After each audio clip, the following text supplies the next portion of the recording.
sounds like a warmonger, if you ask me. Adam Curry, John C. Dvorak. It's Sunday, August 9th, 2015. Time once again for your Gitmo Nation Media Assassination, episode 746. This is No Agenda. As always, we're doing it for the kids and broadcasting live from FEMA Region 6 here in the capital of the Drone Star State, Austin, Tejas. In the morning, everybody. I'm Adam Curry. And from northern Silicon Valley. Did he say August? I'm John C. Dvorak. It's Crackpot and Buzzkill in the morning. I did.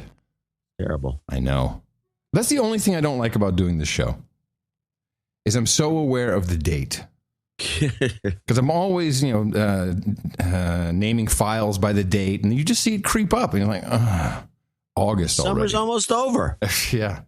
We had no fun. No fun. No fun at all. How you doing? Good. Did you watch the debates? Yeah, I did. You know, this whole format is not serving the American voting public as far as I'm concerned. No, it's a scam.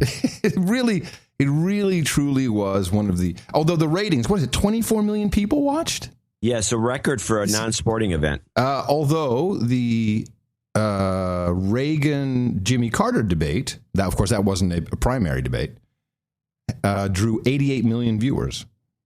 Well, how come they said 24 million, some sort of record? Well, they're lying. Surprise. They are lying. Surprise. Yeah. Reagan Carter. 88 million? 88 million viewers, yeah. Okay, so here's the record they said. I can figure this out by just thinking of the way they think.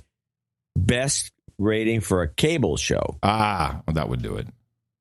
That's how you do it. Other than sports. Yeah, that's how you do it. Yeah, you differentiate.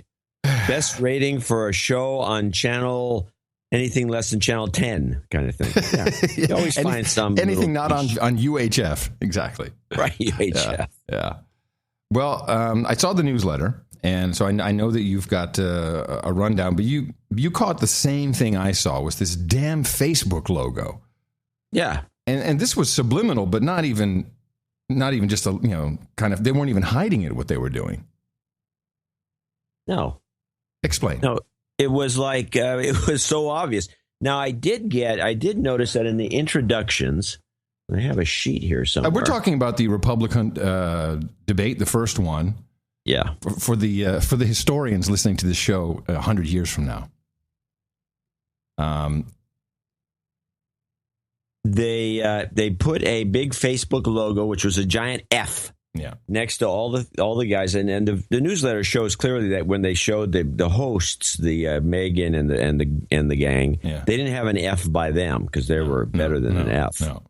And these other guys were all flunks. But at the very beginning, they didn't have the same shot, so they had a bunch of variations when they introduced everybody. Mm-hmm. They had already picked their winners based on whether there was an F in the shot or not. Yeah, exactly. So who did not have an F in the shot? Well, the ones who didn't have an F in the shot.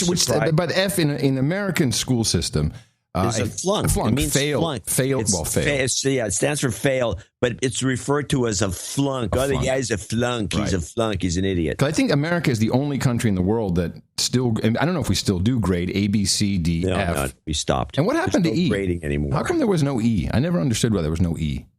There was an E in. The funny thing about E. What did E do? It was the top rating. It was excellent. Oh, okay. Just to make it more complicated. When I was in Chicago, I was a little kid. I was in the 4th grade. I got all E's, which was all straight A's. I bet you did. I did. Goody two shoes. You bring an apple for the teacher? No, I got slapped actually by the teacher. Oh. I got irked about it. I was so irked that I just bared down and got a straight A to tell her to screw herself. I didn't even understand why Facebook was in this deal at all, other than my original analysis of Fox News, which is it's run by Democrats. That's the only thing that makes any sense. And so I looked into the Zuckerberg. Sandberg is the only. She's a staunch Democrat.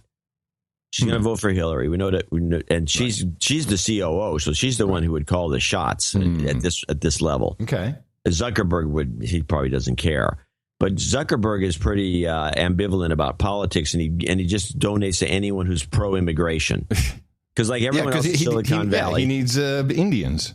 They need Indians. They need H-1Bs. They need cheap workers to get so they can fire the Americans. Yes. So that's pretty straightforward. Post away, It was people. very I'm in agreement. It's very strange that they were a sponsor of this thing and they were brought into it constantly. But the way it was brought in is like, oh, this is really cool. We're so cyber, and now we have. I mean, hello, AOL was doing this 15 years ago. I mean, this is not new. This is not cool. This is not AOL. happening. Yeah, Facebook. it is. Yeah, you're right. It is the new AOL. What am I talking about? All right, so let's go over a couple of things. One, here's the people that didn't get the Fs at the beginning. All right. The first guy they opened with Trump, of course, he had a huge F, and I showed that in the newsletter. And just about the opening, it was so obvious that they were out to put him down. Oh, yeah, and they had him lit funny, so he's had the squint. Yes, lit funny, and it also made his hair look even more orange than usual, or whatever that thing is on his head. They were out to get him. Yeah, that was so mean. And then at the end of the show, it was even worse when they had Luntz come out with his focus group, and everybody in the focus group, it went like this. How many people in the focus group liked Trump before the debates? They all raised their hand. How many after? One guy. Yeah, and then they slammed him and slammed him and slammed him. And then in another one, which I have a clip of, Kelly has her show, and she brings out a group. Actually, we could start at the end by playing Kelly's clip. Okay, this is the... This is to show you an example of how slanted Fox is and how they want to get Trump, because she does the same thing that Luntz did with the rigged audience, and unfortunately, I guess somebody didn't get a clue. And so they get the one person, some little Chinese girl says, "Yeah, I like Trump because he was true to form," and then they go on after him. Listen to this. Thanks so much for being here. All right, I want to do something akin to what Frank Luntz did last night, where he just asked. Let's start with the. Oh, she even says it right there. I'm going to do the same stupid thing. Sort of the star of going into last night's debate, Donald Trump. How many people here liked Donald Trump before last night's debate? Ooh, pick me. And how many people like him now? Ooh, pick me. Okay, so similar. Oh, so he won over some people too. Interesting. All right, let me start with you on that, Rachel. Why did you like him? Why do you like him now? I think that he really held his own and that he stayed true to his personality, and ultimately, that's what we expected of him. Mm-hmm. Anybody else have a different reaction? Who's we, Kimosabe? Who is the we? A mouse in her pocket. Oh, okay. Go ahead. I like Trump more before the debate. Afterwards, they say there's no crying in baseball, there's no whining in politics, and he was a little whiny in certain parts of the debate. And if you're going to be leading our country, I like a lot of what he says, but if you're also whining at the same time, I think you lose a little bit of. I thought they were all whiners. You should have heard the first debate. I have some. Good. Mm-hmm. Anybody? I feel like you responded to your question about essentially buying politicians and things of that nature by basically arguing, I'm not just a crony capitalist, I'm the best crony capitalist, I'm the classiest crony capitalist. And from my perspective, that's just not a solution. That's not a guy who's interested in solutions. I don't know about you, but I would want to pay the Clintons to stay away. This guy's a pro. Who is he? He's some pro. They never tell us. Pro speaking voice. The guy's a pro. From my wedding. Go ahead. I think he's also proved himself that he's more style than substance, if anything, last night. One slam after another. Yeah, it just doesn't stop. Now, so the way we can view this, one is, again, Fox News, it's run by the Democrats. All evidence points towards that. And it's meant as some kind of balance to give you some illusion that you have some choice, I presume. Well, let me go over the people. I got the whole list here with the following intros, and here's how it went. There was two elements to this. There was the F, the big giant F next to him, meaning flunk. Yep. And then there was a little F in the corner, and that took four forms. It took just a small F with a bunch of the Fox debate logo. Then it took a moving F. The F grew, the flying caught F. your attention, and was a big giant F at the end. Then it was moving smaller. That was the third option, and then the fourth one was just a stationary giant F. Now, the guys who got no big Fs next to him on the intros was Bush. Mm-hmm. Hello. Yeah. Walker. Mm-hmm. Huckabee. No, not Huckabee. Sorry, not Huckabee. Carson and Cruz. Right. Those are the four that got the no Fs at the intros. Now, the Cruz had the large stationary F, so I'm eliminating him.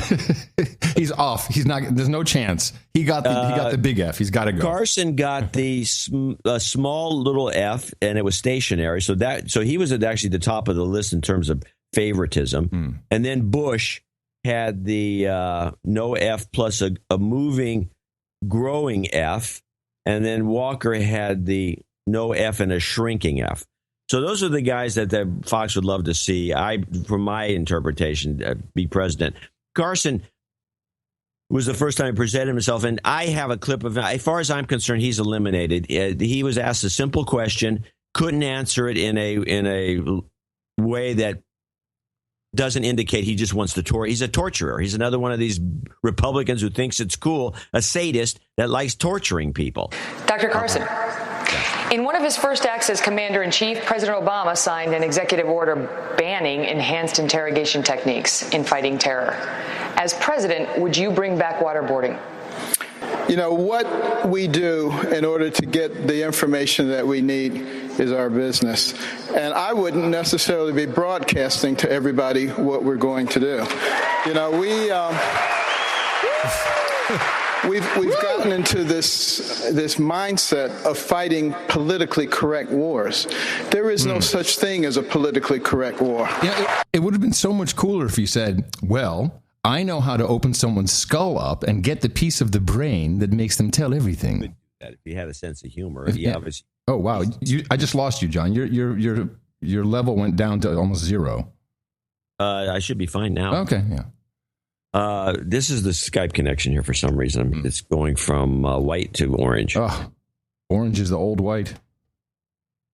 He could have done a lot. What he should have done was simply say torture is illegal. Yeah. Internationally, he went on and on. He said, "I don't care about the Geneva Conventions. I don't care about this. We shouldn't be telling people what we're doing." We never did tell people that we were waterboarding anybody. It was a whistleblower who did. Yeah.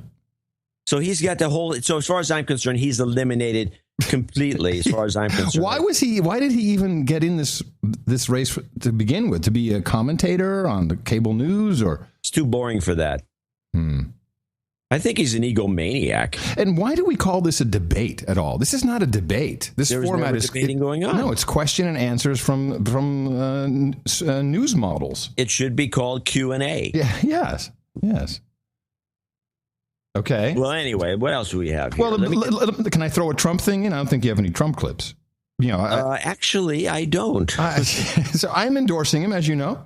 Yeah. And I thought he had, two really strong moments, and I think this is what resonates with all American people. Although, man, I was cruising through Facebook and Twitter, but Facebook in particular, the meme was, "Don't watch it. Don't watch the debates. It's so silly. Don't watch it. Don't watch it. I'm not going to watch. I'm not watching. I got something better to do. That's your American public that wants to be informed. It was just disgusting. You have repeatedly said that you have evidence that the Mexican government is doing this, but that you have evidence you have refused or declined to share. Why not use this first Republican presidential debate to share your proof with the American people? So, if it weren't for me, you wouldn't even be talking about illegal immigration, Chris. You wouldn't even be talking about it. I thought this was true. This is true.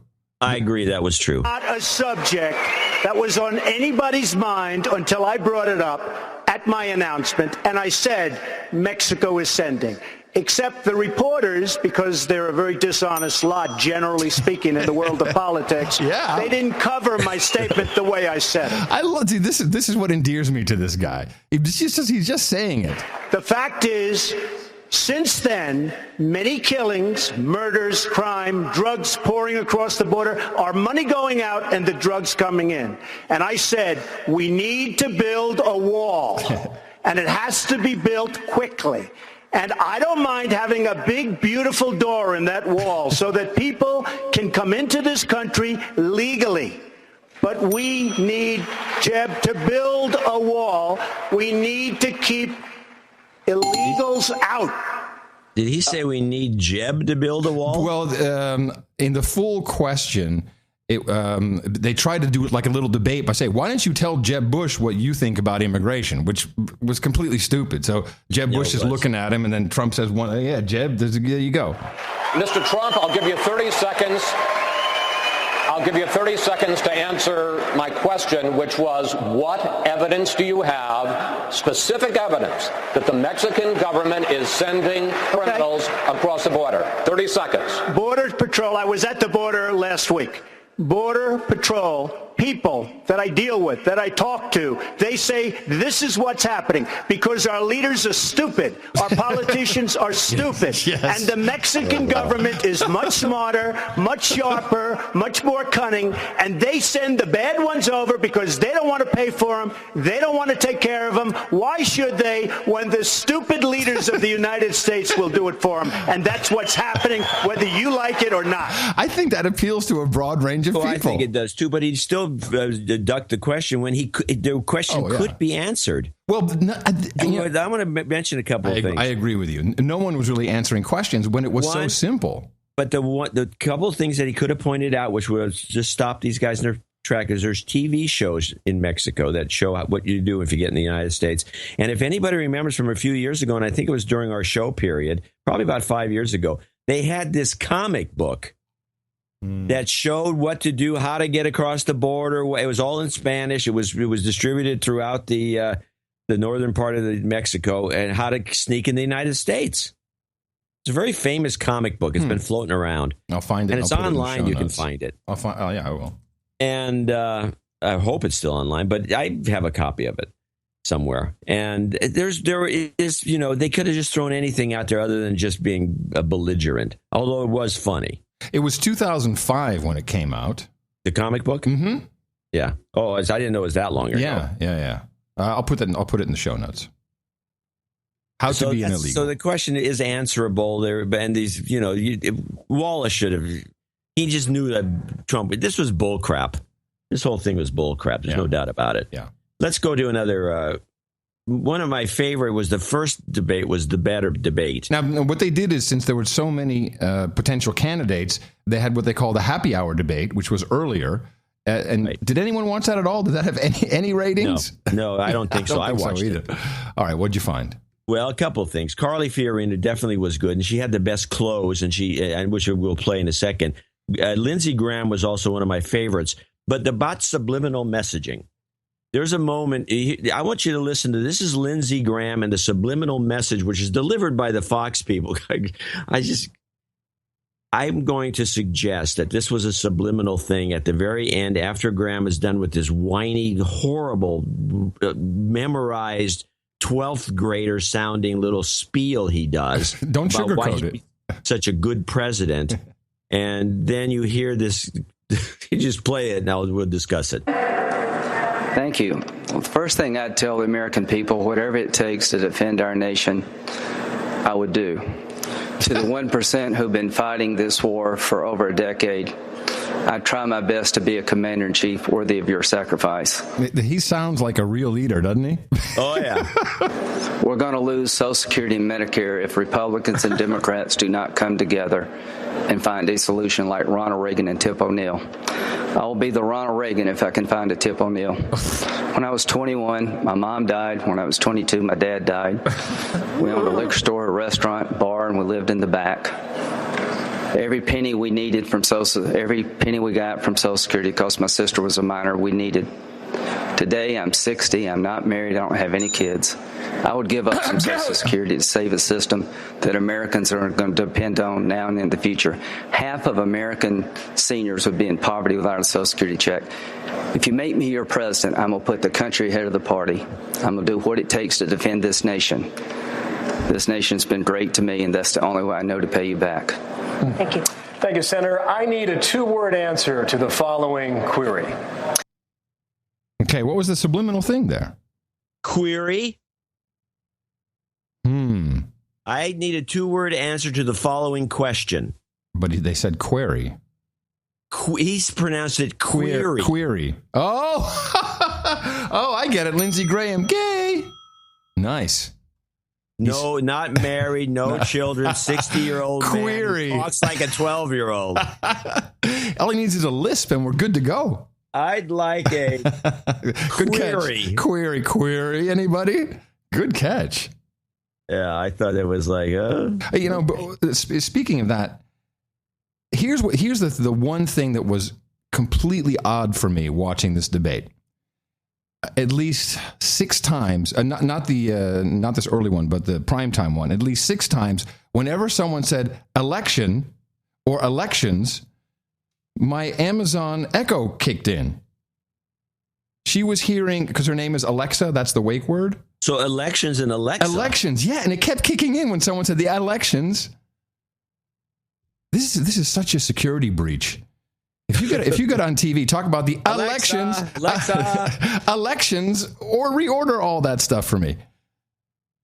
That's funny. Yeah, well, they better do something because it's getting annoying. If you have the TV on and it's your Amazon Echo is within earshot, it's going to kick in continuously. Yeah, who knows what's going to happen? Well, all hell can break loose. You get more Tide in the mail. Okay, Google, let's pay attention to this. Okay, Google. Hey Siri, what do you say? So Rubio, who everybody thought did a great job, I thought was kind of if you actually listen to what he said, he's kind of an idiot. And then there was this, and everybody who was on Twitter during this thing and noticed it, I noticed it, we all noticed it. It's actually double bad. Play the Rubio's an idiot clip. On Facebook, and here is a video question from Tanya Sialko from Philadelphia. Here she is. Please describe one action you would do to make the economic environment more favorable for small businesses and entrepreneurs and anyone dreaming of opening their own business. That's a great question. Senator, how do you answer, Tanya? That's a great question. And first of all, it begins by having leaders that recognize that the economy we live in today is dramatically different from the one we had 5 years ago. All right. In the morning. It's not different than 5 years ago. It's not dramatically different. He says the economy's dramatically different. Yeah. No.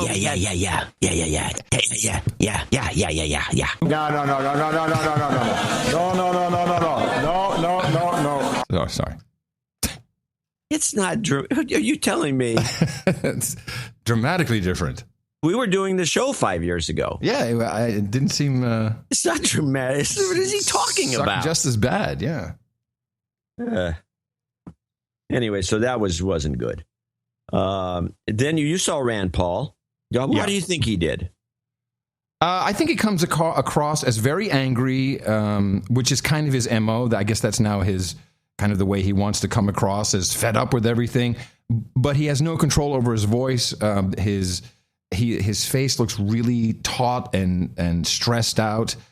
I think just no matter what he says, he stinks. We choose people like we choose, actors and he's got nothing going on. No, he has he has the personality of a dish rag. It's not going to work. We know that he is going to be he's being obviously misled by his campaign manager, who showed up on the Chris Matthews show and claimed he won the debate. Excellent. Anyway, what was this a connect, or did you guys plan early on you were going to take on the Donald? Right at him there, right out of the bat, you went after him. Well, I think Senator Paul, he won the debate in the first 2 minutes when he was the only candidate willing to hold Trump accountable for saying, hey, I can run as a third party and hand the White House to Hillary Clinton. Trump is brilliant with this. For those of you who didn't see it, they started off the debate by saying, anyone who will not pledge, yes, which is you might as well just put the spotlight on Donald Trump and say, hey, we're going to make you look like a douche. Well, Megyn talked about this, and she said that they had discussed whether or not Trump would do this. They all had bets that he would. But why wouldn't you take advantage? Trump had the most minutes. He had over 11 minutes of talking time, which was 1 minute above Jeb Bush, who was actually second, even though no one would notice. Well, just to finish what they were talking about, it was will you pledge that you will not run as an independent? Raise your hand. If you do not want to take the pledge, which is even worse because it's the reverse of saying, hey, who's going to pledge? And everyone's hand would go up except for Trump. Now it's just Trump singled out in the middle of the stage. Yeah. And it's brilliant because he holds the Republican Party hostage by saying, I could go independent at any time. I think it's a brilliant strategy. I agree. And it also gave him the first shot at talking for the night. He gets to set the pace. Yes. I'll talk if I get some other guy should have lifted his hand. I want to talk. No, they gave it to Trump. So Trump took over the thing right there. He sure did. And except, again, he had a big F next to him, and it was all. And then you had Fox completely doing everything they could to blast the guy. And Fox is totally corrupt in this. And anyone who doesn't see this is nuts. But they actually were blasted. They made all the Republicans get a big F. The best one that came out was Carly Fiorina. I have her closing. And she got, by the way, I cut off she had a huge round of applause at the end of this, but it was the best of all the closings anyone did. Hers was the best. She targeted Hillary Clinton properly. And she actually said, nobody else that I recall actually said thank you at the end after she'd closed her after she did her close. Thank you, Governor. Carly Fiorina, closing statement. Hillary Clinton lies about Benghazi. She lies about emails. She is still defending Planned Parenthood, and she is still her party's front runner. 2016 is going to be a fight between conservatism and a Democrat Party that is undermining the very character of this nation. We need a nominee who is going to throw every punch, not pull punches, and someone who cannot stumble before he even gets into the ring. I am not a member of the political class. I am a conservative. I can win this job. I can do this job. I need your help. I need your support. I will, with your help and support, lead the resurgence of this great nation. Thank you. Thank you. Oh, and she of course works for HPO. HPO, right. Now, just by contrast, since I do have the clip, and so he's one of my favorites now, Lindsey Graham. Here's his closer that's supposed to convince us to vote for him. Senator Graham. We need somebody ready to be commander-in-chief on day one, who understands there are no moderates in Iran. They've been killed a long time ago. That the Ayatollah is a radical jihadist who really means it when he chants death to America, death to Israel. And this deal is giving him a pathway to a bomb, a missile to deliver it, and money to pay for it all. We need a president who can solve our problems, bring us together. We're becoming Greece if we don't work together. At the end of the day, ladies and gentlemen, our best days are ahead of us only if we work together, and I intend to put this country on a path of success by working together and doing the hard things that should have been done a very long time ago. Good query. Unbelievable. Okay, I got another, my second and only other Trump clip. Another reason why I think Americans of all political persuasions just have to agree with some of the things the guy says. Mr. Trump, it's not just your past support for single-payer health care. You've also supported a host of other liberal policies. You've also donated to several Democratic candidates, Hillary Clinton included, Nancy Pelosi. You explained away those donations, saying you did that to get business-related favors. And you said recently, quote, when you give, they do whatever the hell you want them to do. You better believe it. So what specifically did they do? If I ask them, if I need them, most of the people on this stage I've given to, just so you understand. A lot of money. Not me. Not me. Was that Huckabee who said not me? Rubio. Oh, Rubio. But you're welcome to give me a check, Donald, if you like. Many of them. Actually, to be clear, he supported Charlie Crist. Not Mike. Hey, Charlie, but I have. But what is this Charlie Crist thing that someone's yelling in the background?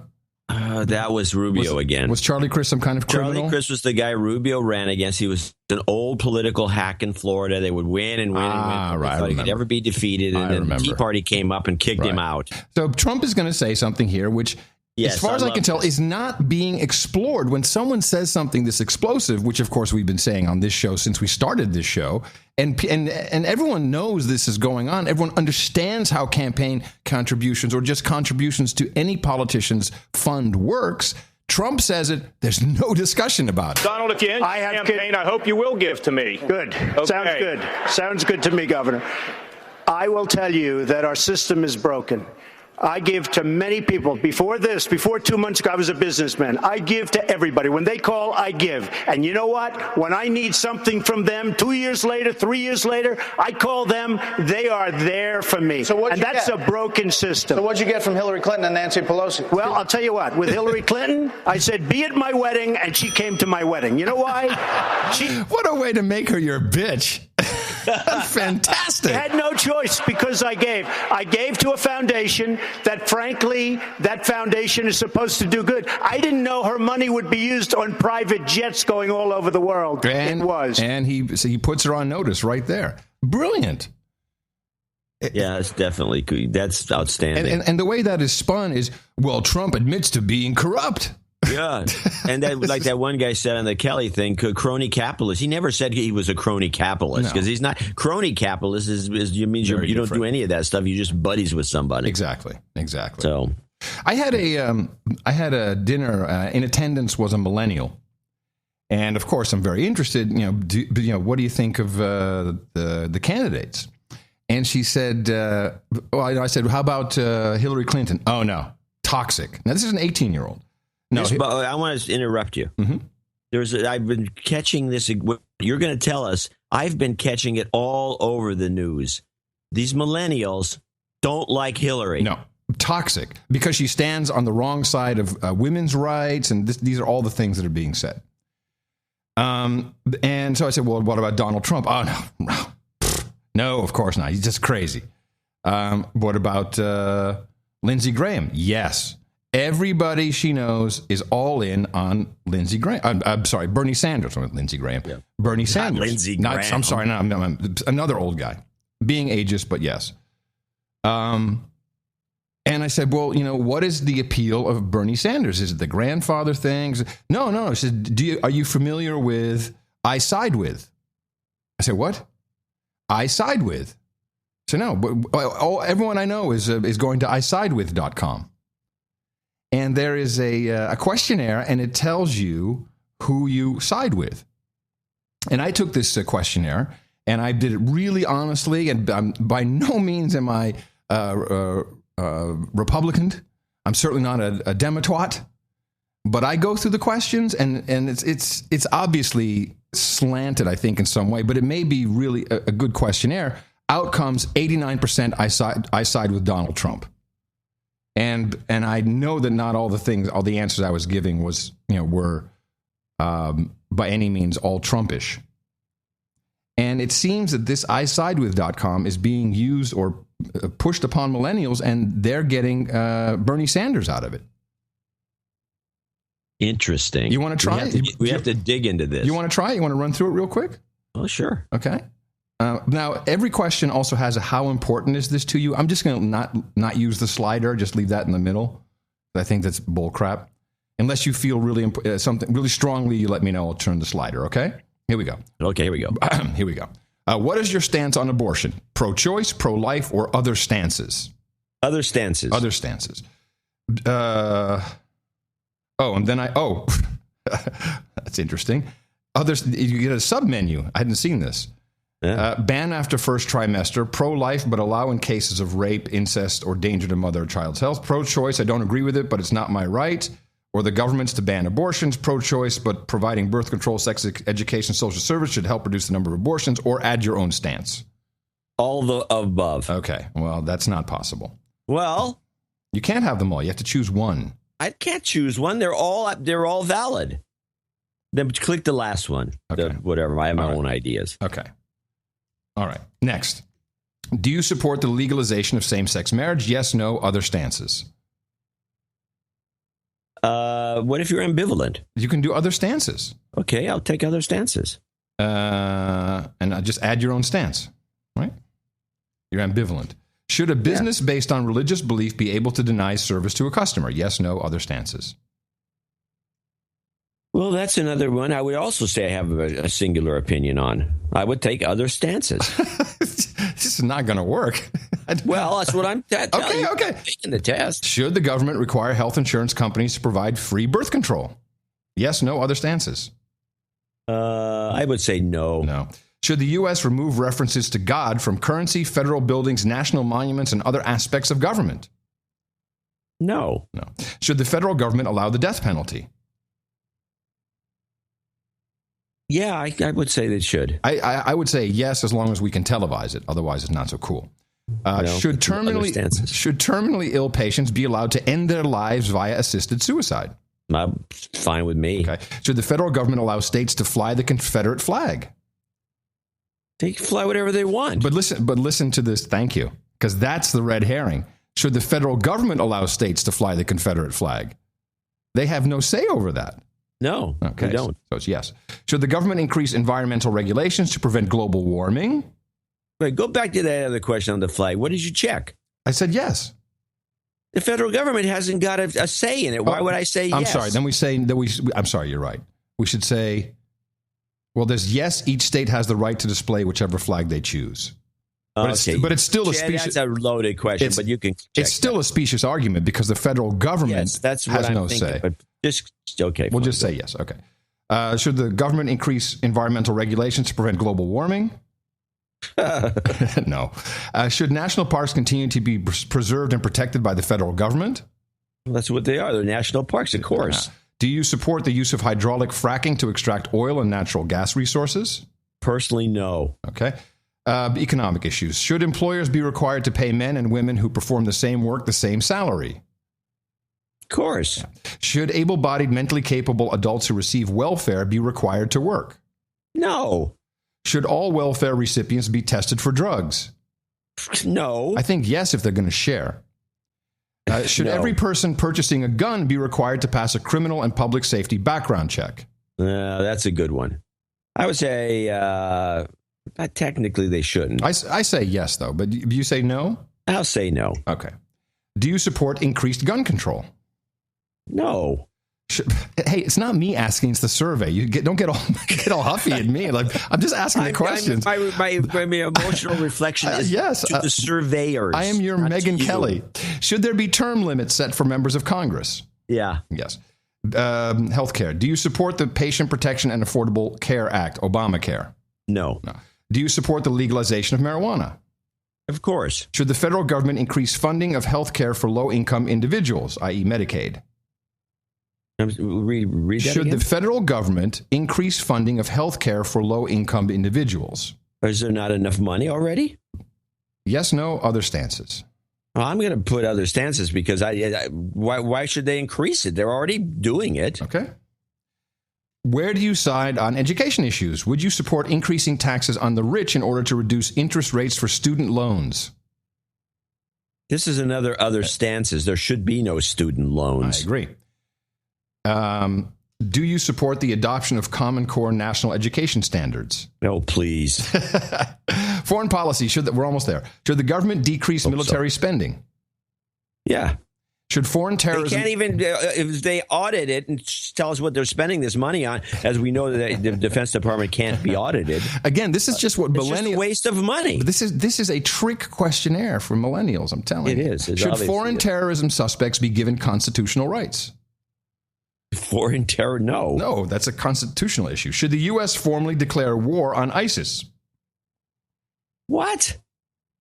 No. It's bogus. Should illegal immigrants be given access to government-subsidized health care? Well, they're going to get health care one way or the other. I think, I was, when I went to Canada to get a flu shot, like X number of years back when I was getting flu shots, I use the Canadian healthcare system. I think if someone comes here, they can use it. I think they have to answer the question. I think they have to pay a fee, so make it other whatever. Other stances. Okay. Do you support stronger measures to increase our border security? Sure. Okay. And then today's trending question, the last one. Which party do you most identify with? Democrat, Republican, other stances.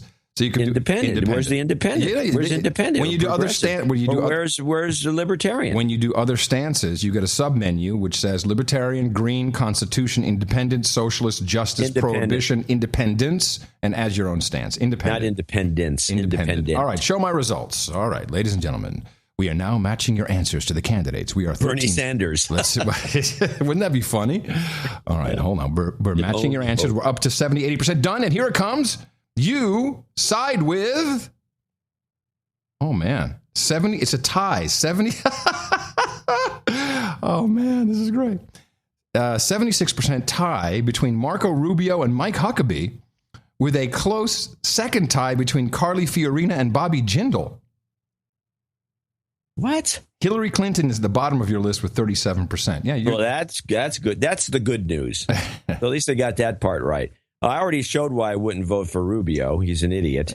5 years. You should have put that under other stances. He's an idiot.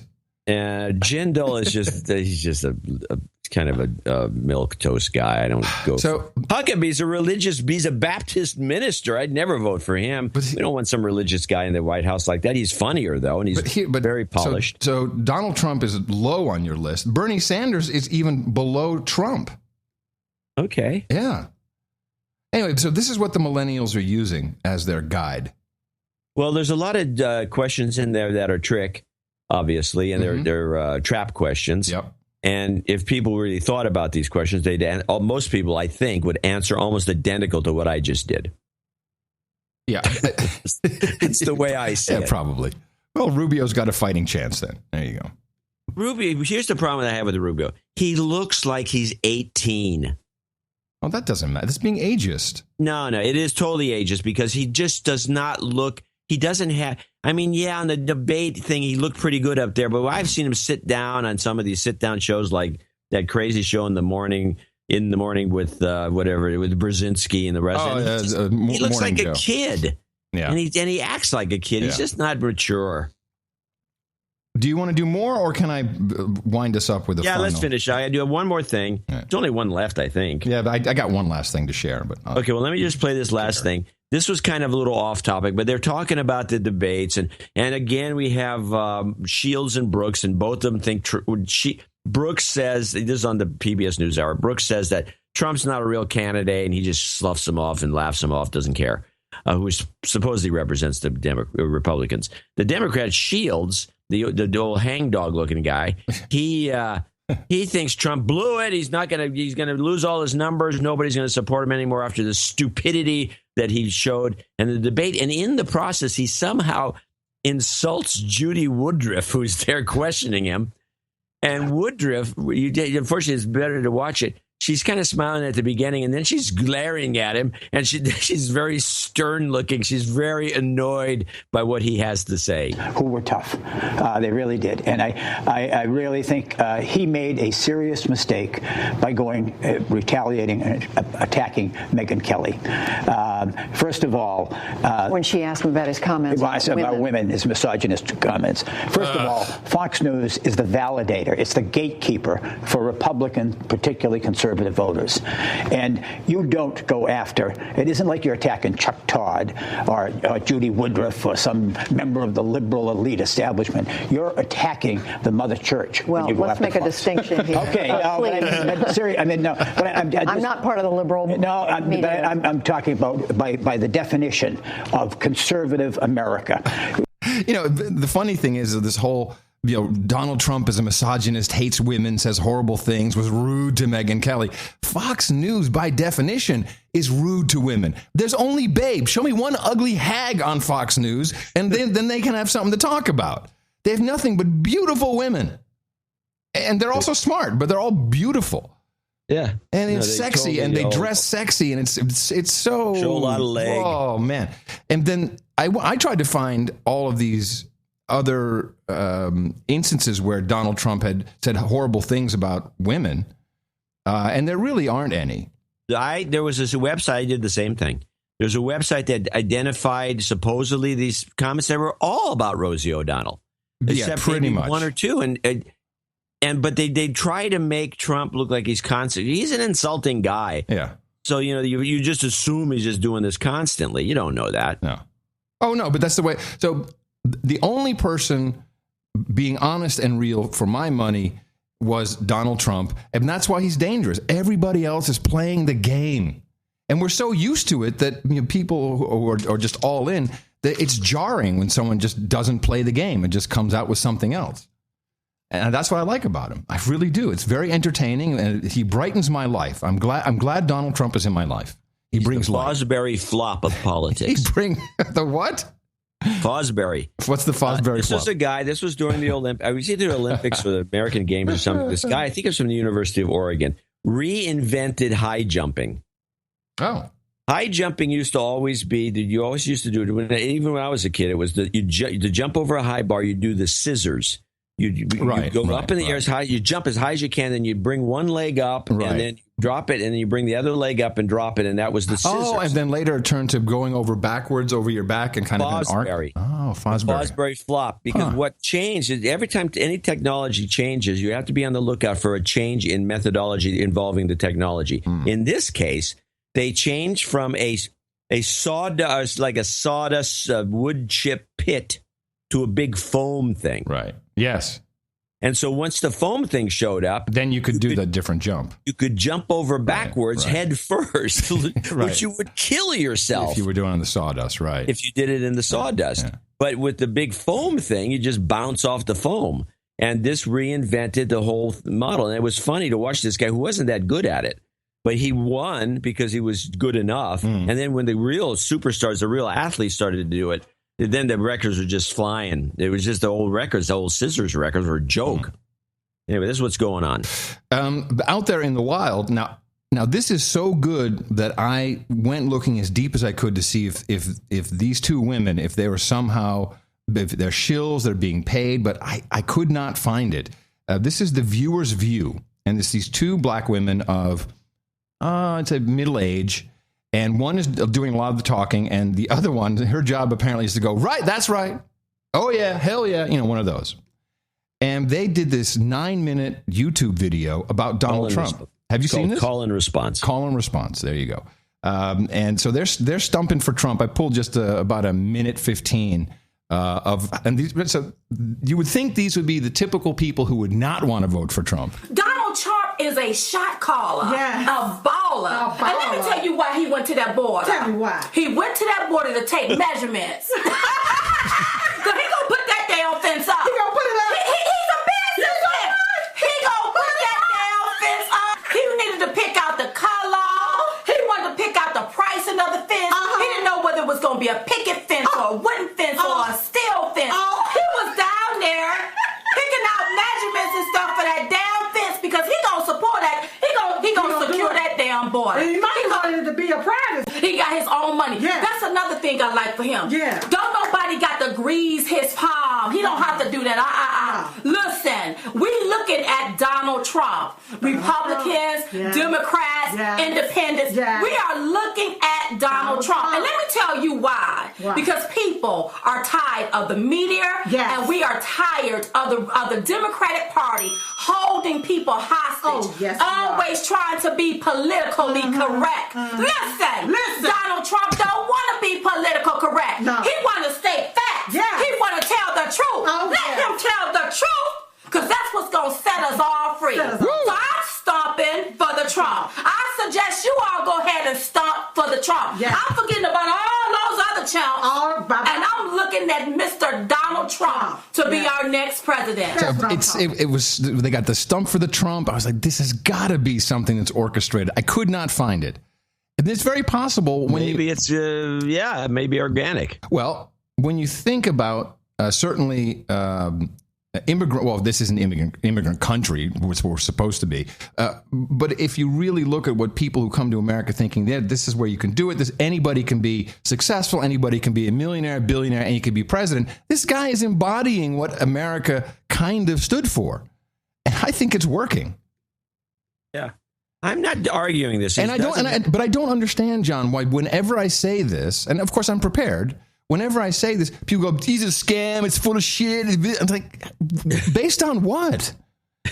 Based on what? This, he seems legit. He even says, when I was a businessman, he now says I'm a politician. Unless this is truly the biggest deal he's ever put together, and he's going to scam us in some horrific way, but I don't see it. He is going to profit from this in any way. Sure, there's no losing for him. Whether he gets anywhere or not, I don't think he's going to get anywhere, because there's too many very negative forces that are lined up and strategizing as we speak against him in very advanced ways. The big F is a good example. Definitely. And this is I think if he can survive this and get out without being permanently tarnished, but not get the nomination, or maybe be nominated for vice president, which I don't think he'd take, but he would be wise to take, because that would be the springboard. Or actually, he doesn't need to get that either, but he still needs it as a springboard for 2020, because at that point, if my theory is correct, which is we're going to get a bonehead in office in this 2016 cycle. And that would be, what kind of bonehead would that be? That's Elizabeth Warren still, you think? Yeah, I'm still sticking with her, but Hillary would be, a good choice. I would just be very disappointed if Carly Fiorina got in and won, because there's no way that you're going to get around this economic situation that is going to collapse the economy in the next year or two. It's just obvious to everybody this is going to happen, and it's going to ruin the person, even though they can, kind of come out of it. But it's going to ruin that person's future in terms of in terms of politics. And then 2020 comes along. That's where Trump or somebody comes in and takes over. Okay. Well, it's just again, this is something I've been studying for the last 10, 15 years. The only things that stood out for me was that my Amazon Echo kept kicking in whenever someone said elections, and that was it. This thing is stupid. It's stupid. It's an insult to our intelligence. But of course, you look at the ratings. Bingo, spot on. That is Donald Trump bringing in the ratings. Yeah, he's a ratings bonanza. There was no debate except when there were two guys yelling at each other, and that wasn't even a debate. It was like Christie and Rand going at each other. And that was just stupid. And again, Christie, as far as I'm concerned, is eliminated because he sounds like a warmonger, if you ask me. And I'll remind everyone that this is so rigged because there's only two debate sides. You get the Democrats and the Republicans, and that's all you get. You don't get independents. You don't get green. No one's in prime time. So the scam has started. This is where it starts. There is no honesty in the American electoral process. Sorry. No, it's a total scam. And with that, I'd like to thank you for your courage and say, in the morning to you, John C. Dvorak. Well, in the morning to you, Adam Curry. In the morning to all ships at sea, boots on the ground, feet in the air, subs in the water, and all the dames and knights out there. In the morning to everyone in the chat room, noagendastream.com, voicing their opinions loudly. We're failing, John. We're failing here. So the chat room says. You guys are failing. You guys are failing. You guys are failing, yes. In the morning to Rob Little. How are we failing, by the way? I don't know. Because we're not, I don't know. I don't know. I remember one of my Twitter followers who's been on a lot. She says, I hope you guys are going to spend a whole show talking about the debate. Yeah, I don't think so. That's what I said. This is already too long, honestly. This is what we've gone too long. We're stopping it now. Yeah. And there was really nothing to deconstruct other than what we just did. I think you're right. And we're good. We're done. So Rob Little brought us the artwork. It's Lyttle. I presume it's Little. I think he's could be Lytell. Could be. He brought us the unicorn artwork for the episode 745 unicorn, which is one we debated. It's the artwork is the war on men, and there's a kind of a male-female bathroom sign, male female next to each other, little stick figures with the head, and then the woman has a gun. She's just shot a bullet through the man's head. Yeah. We debated that as being a little creepy, I remember. I thought it was creepy. Yeah. But there you go. It's there anyway. Creepy are us. That's right. This program, unlike every other program you have been watching and listening to, pretty much, we are not sponsored by anybody, any product. We make this for our listeners, and our listeners support us, and we like to highlight our executive and associate executive producers at the beginning of every show.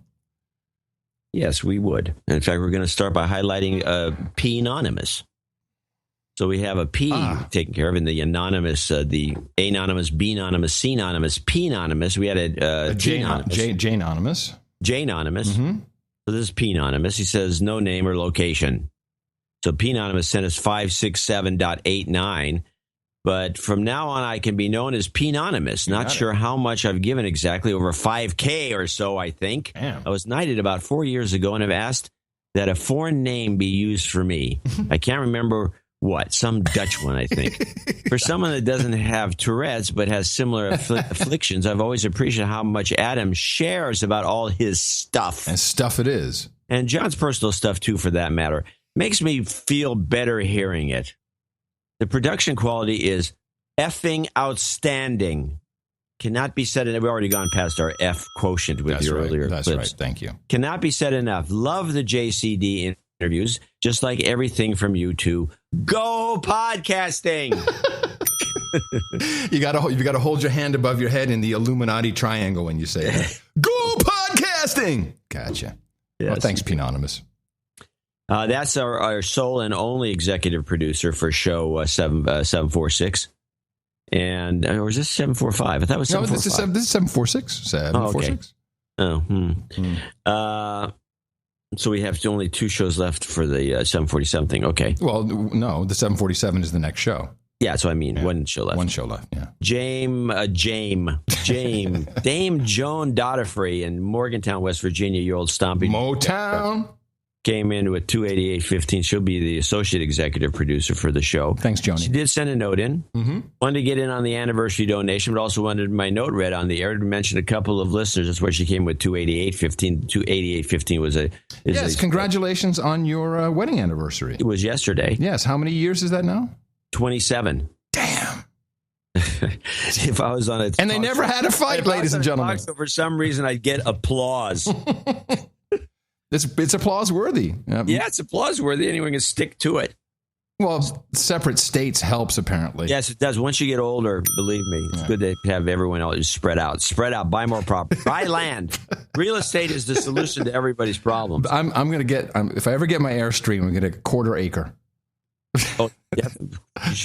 You'll be driving around places where you can probably buy a 1/2 acre here and there. You could get them all over the country. Yeah, and you can. They'll be cheap. Mm-hmm. Yeah. In the last month, I've had 2 people in the mouth, she writes, who are actually listening to the show. Oh, she would like a little girl yay there. Okay. She wants that now? That's what she says. Okay, and I wasn't prepared. I don't have the note. Yay! There you go. Actually, you don't have the note. My friend Annette, who I hadn't seen in 27 years, came to visit me in July over my birthday, and I hit her first. She loves you guys so far, and I can't wait for Sunday's show to hear your coverage of Thursday's Republican debate. Yeah. Anthony is the other conquest. He was lamenting on Facebook during the debate how the Fox talking heads were controlling the conversation. And by the way, they, according to the numbers, they controlled, those 3 people controlled over 33% of the talking. And most of it talked in the lectern or on the stage was Trump with 11 and Bush with 10. We're controlling the conversation, bringing up the same BS talking points, at which time I decided he may be ripe for the picking. Finally, success. May I please have a very late happy birthday from July 20th? Any Obama, no. They're all hysterical. Al Sharpton, Resist We Much, and maybe the Gitmo Nation anthem at the end of the show for my 2 new recruits. Okay. Yeah. Love you. Yeah. No. That's the new one we got in. We got a whole song, which I'll put at the end, which is too long to play now. Give her a... Karma? Yeah, well, she wants to Sharpton, Resist We Much. Oh, I'm sorry, I didn't hear that. Okay. Sharpen, resist. Something else? Well, the no, and that's it. And happy birthday. Put her on the happy birthday list. We don't have her on there. Okay, and it's Joni's, it's her birthday? I think so, yeah. But resist we much. We must and we will much about that. You've got karma. Hold on. Dame Joni. Strange. Strange. How that guy, after that clip, which is a real clip, how that guy could stay on the air is a mystery. Well, he's powerful, John. Giant, yeah, well. He's powerful. Yes. Take a bath. He's powerful. All right, back to the list. I've got her on. Do we have an age for her or a date? She won't say. Yeah, she's okay. I believe she's 23. Okay, 23. Good, got it. Maybe 22. Good. Russell Hickey in Nashville, Tennessee, $200.01. Guys, I must say I was skeptical when I first started listening, as I am with all things media related. I have been pleasantly surprised and consider myself a big fan. Please continue to stay true to the formula. Also, go ahead and reserve my spot of Sir Hickey of Nashville. And my playlist for today is Mexican Obama, no, karma for all. Regards, Russell Hickey.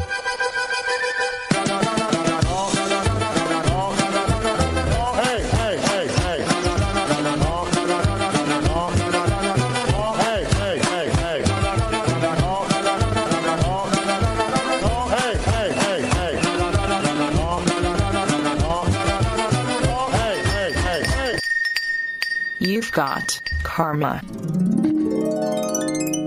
And finally, Ewan Robertson in Sarasota, Florida, $200 in the morning. Gentlemen, please accept my humble donation from a longtime douchebag, my brother Mark, a.k.a. Sir Haggis, who is overly fond of inebriated donation, has called me out for the last time. Rightfully so. I love your show and look forward to many more. Surprise me with a jingle and cheers. Pronounced Ewan. What did I say? I think I said Ewan. Maybe not. I think it's Ewan. And Brandenton is pronounced Bradenton. All right.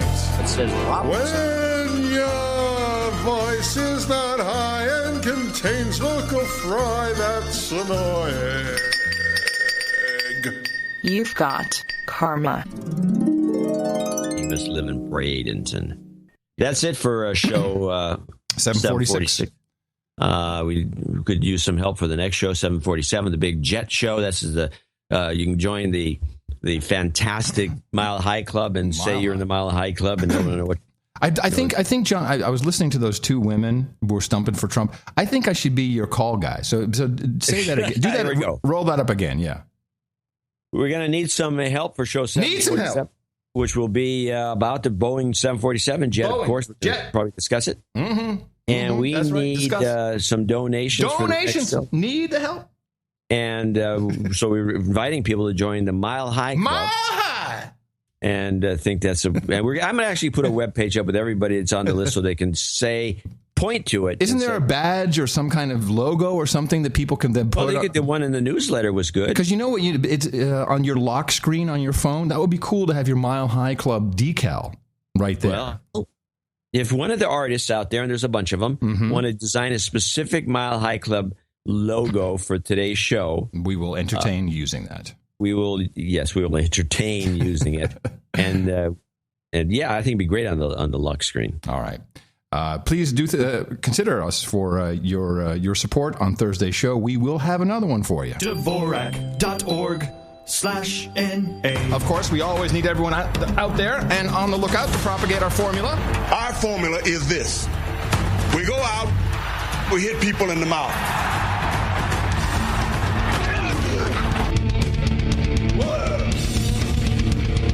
Hey, citizens. Shut up, slave. Shut up, slave. So since Trump is being, heralded as the misogynist of our era, and we have this war on men, which is, again, it's the entire talking point of the Democrats is to, the Republicans hate women, just hate them. But we would rather masturbate as Republicans than actually have sex with women. That's how much we hate them. It's obvious. And as a part of this, we've been following this thermostat thing. And I made a call out on Thursday's show. I said, look, I need to see this report that these two Dutch researchers came out with, which begat this entire conversation. Because it costs $125 if you want to get it from whatever from I guess it's Nature or something. Yeah, this fantastic survey of 16 people. Well, thanks for taking the punchline. Oh, sorry. Yeah, so I read through the whole document. And then at the bottom, it says measured data. The data for the analysis were obtained in the context of a larger study performed in our laboratory on thermal preference in young adult females.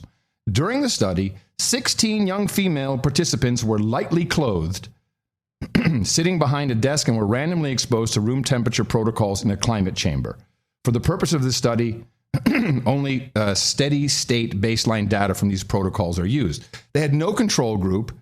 And they had 16 women. This entire survey is based on 16 women. Here's the problem I have. They wanted how much money for this report? $125. Are you kidding me? Mm-hmm. And I don't believe it's peer reviewed yet. I'm sure it's PU reviewed. Yeah. So I got a lot of cool emails from people who are, guess what? In the business of installing and maintaining air conditioning, Was it HAVC? No, HVAC, yes. You going to let me read the Trotsky one? No, I'm going to read the Trotsky one. No, you don't get the Trotsky one. All right. You know what? You know what? This is your topic. No, it's okay. I will give you the Trotsky one. I will read from producer Nick, who is LEED certified, he says, this is really, really so stupid. I'm just paraphrasing what he's saying. But cooling systems in most buildings are crappy because they're cheap. But really what they are intended to do is dehumidify these buildings by overcooling the air for long periods of time. This is why it has to be a reasonably low temperature. Otherwise, you get mold and all kinds of crap. And that's what these guys do when they install them. But also, in modern buildings, thermostats are changed based upon the stance of the sun around the building because it heats up in different portions. And this guy's saying, look, we've been doing this for a long time. Yes, I agree with a lot of people who say that body temperatures change or differ between people, certainly between men and women, but also between men and men. But then the best email came in from Sir David Trotsky. Oh, well, thank you. Sir David Trotsky writes, guys, I have been doing heating and air conditioning in Chicago all my life alongside my father. There is no standard setting for the air conditioning or heat. If someone ever complains, they just adjust it. Which, by the way, my experience, I think that's true. Mm-hmm. Also, all offices have multiple zones for different temperatures and different areas, mainly for the sun moving around the building. We just discussed that. I thought you'd like this part. If a woman ever complained about being too cold, my father would ask if they had coffee and if she could go get it. While she was gone, my father would mount a thermostat on the wall that did nothing. It was connected to nothing. When she returned, my father would explain that she can control her own temperature now. They were always grateful and never had a call back. My father would throw the coffee away because he never drank coffee. We called this the placebo thermostat. And it worked perfectly. Yeah. And it got a lot of emails from men saying that the women were keeping it purposely cold. I mean, the whole thing is just, I don't even understand, except for the money aspect, which you're right about that. But 60, and I think they were Dutch women in Dutch office buildings. It doesn't even adhere to American building codes. 16 people in the whole study, and this viral outrage ensues. Well, that's beyond viral outrage. It was on every single news show, nightly news. We're talking about national network news. 16-person study. They did it, and it was all aimed at men control the temperature. The horrible men are trying to freeze us. I have to wear a sweater in the office because of these horrible men. They need it too hot. Yeah. Or no, they need it too cold. The men need it too cold. They need it too hot. Which, again, in my experience, is just the opposite. Yeah, I agree. My experience is women like it a little hotter than the men do. Mm. Well, no, I'm sorry. No, they like you would say the other way around. I'm all confused. Forget everything I said. You should read the study. My wife likes it freezing. Let's put it that way. I hear that about her. So as the United States Congress, including the Senate, were taken off, they're gone now, right? They're on break. Yeah, they should be. Yeah, they tried to sneak one through. Now, the cybersecurity bill stalled in the Senate.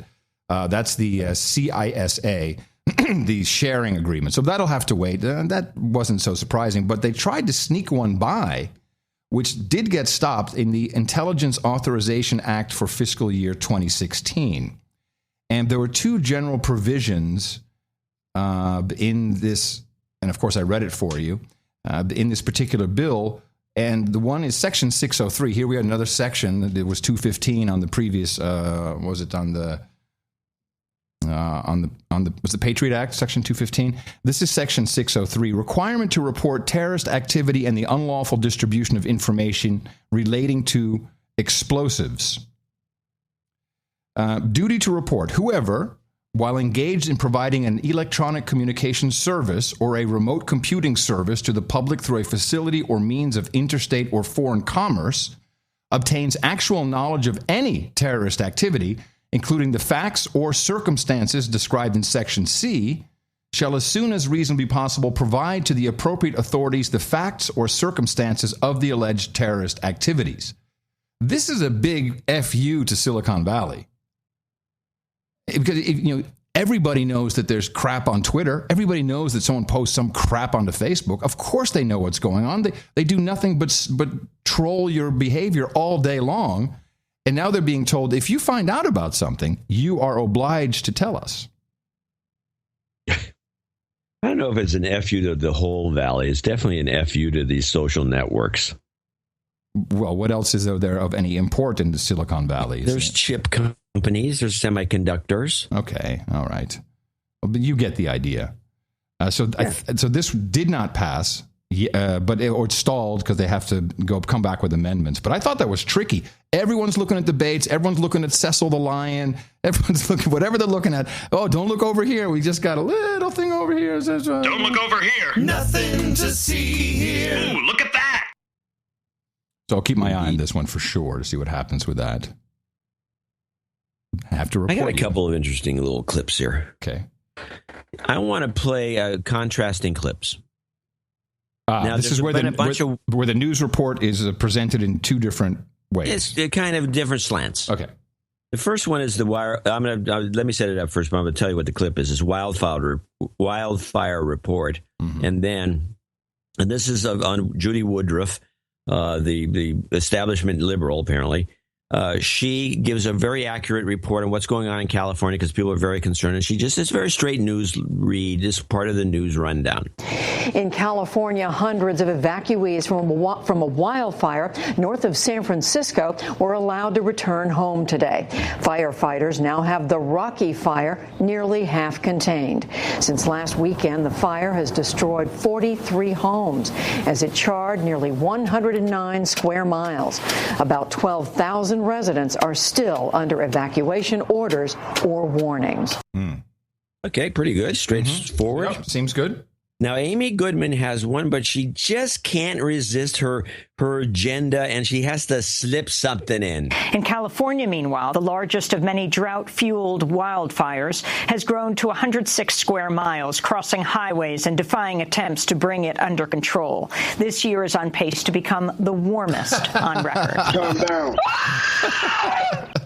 Yeah, she's predicting the future now. This is great. Yeah, I would just predict the future. Perfect.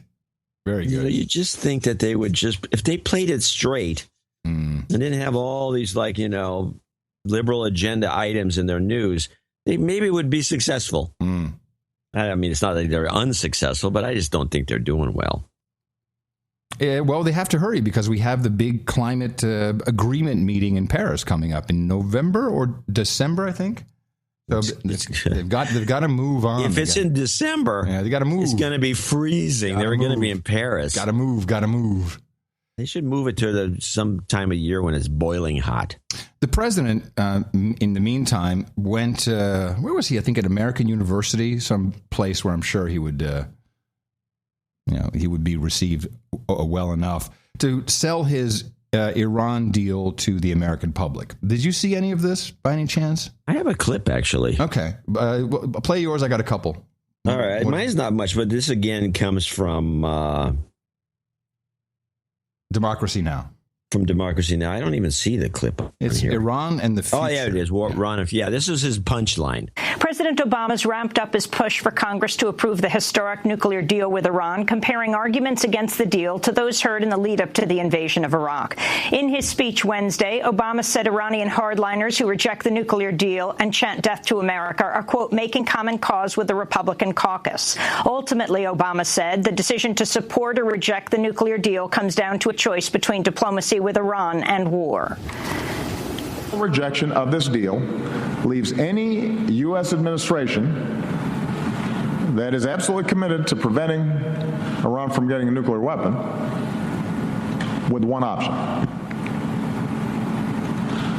another war in the Middle East. Yeah. So that was also my takeaway, but he spread it out over a couple different pieces, and I've gotten these clips. He actually put a timeline to when this was going to take place if this should stall in the Senate. The timeline for the war? Yes. Not once, but twice. Not once, but twice does he give us the timeline for the war. Now, the way I'm seeing it, John, based upon your thesis, which I'm in agreement with, that the plan is to rubbleize the entire Middle East, it now appears that the president actually does not want the Senate to ratify this treaty, because that's when we get exactly what all the neoconservatives and the nut jobs and the Atlanticists and everyone who's hanging out with John Kerry, it's exactly what they want. It is true that some of the limitations regarding Iran's peaceful program last only 15 years. But that's how arms control agreements work. The first SALT treaty with the Soviet Union lasted 5 years. The first START treaty lasted 15 years.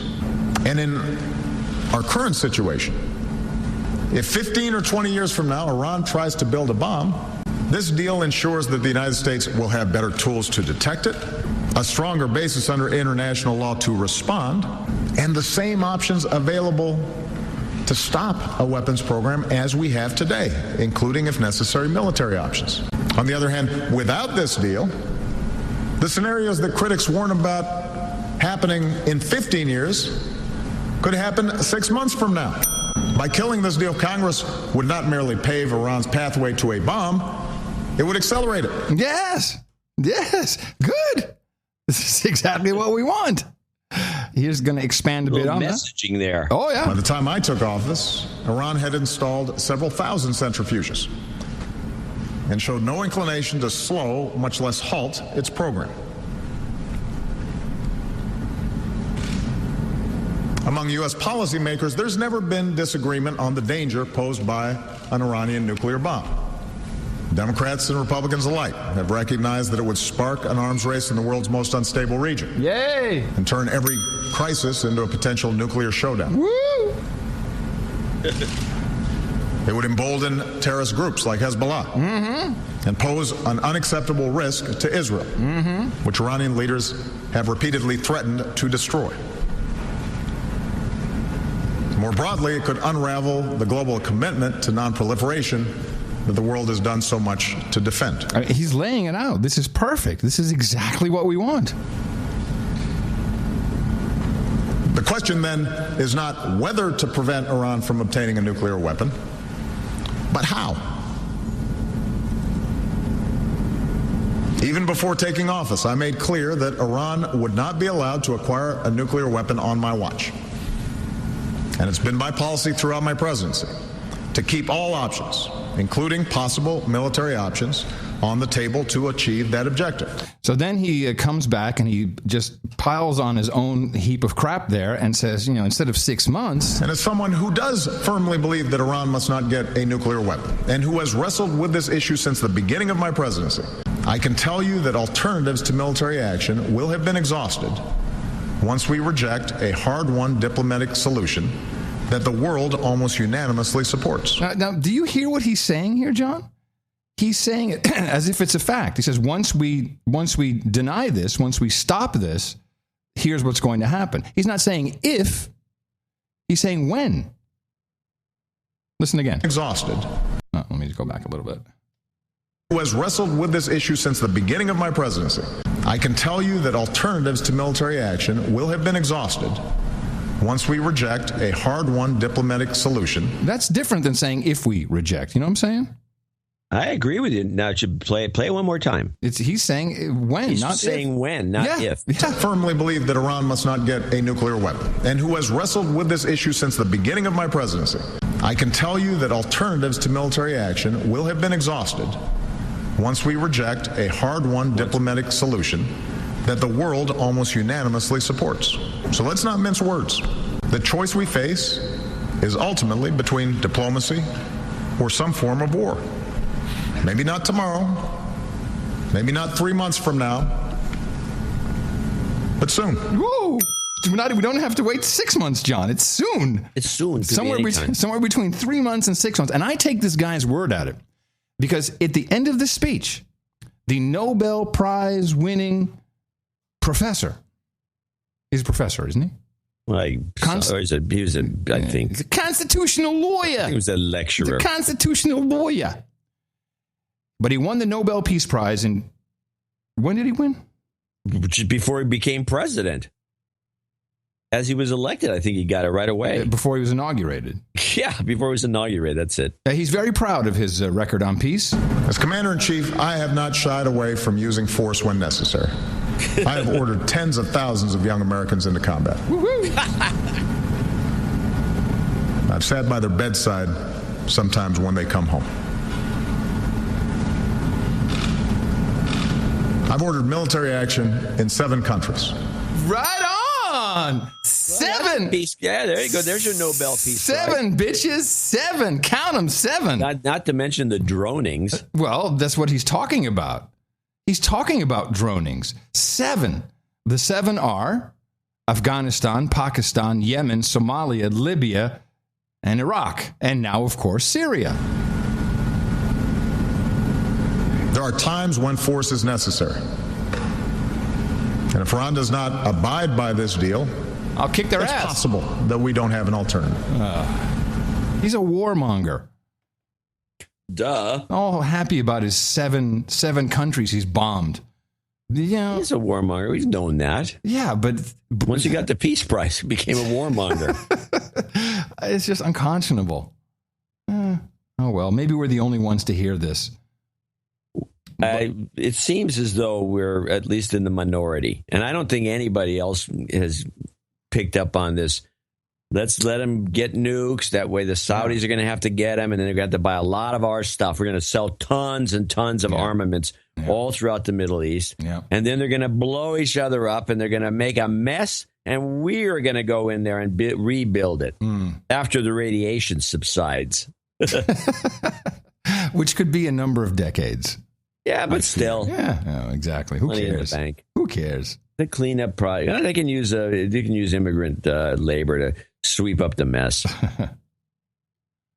Yeah, no, this is not good. It fits in with the whole cycle of things, and yeah, I think I didn't at first think. I thought, and I still think it's something they can approve, but with people like douchebags like Lindsey Graham in that one little speech, if you paid attention to it when he was talking about, all he talks about is Iran. He says the moderates are all dead.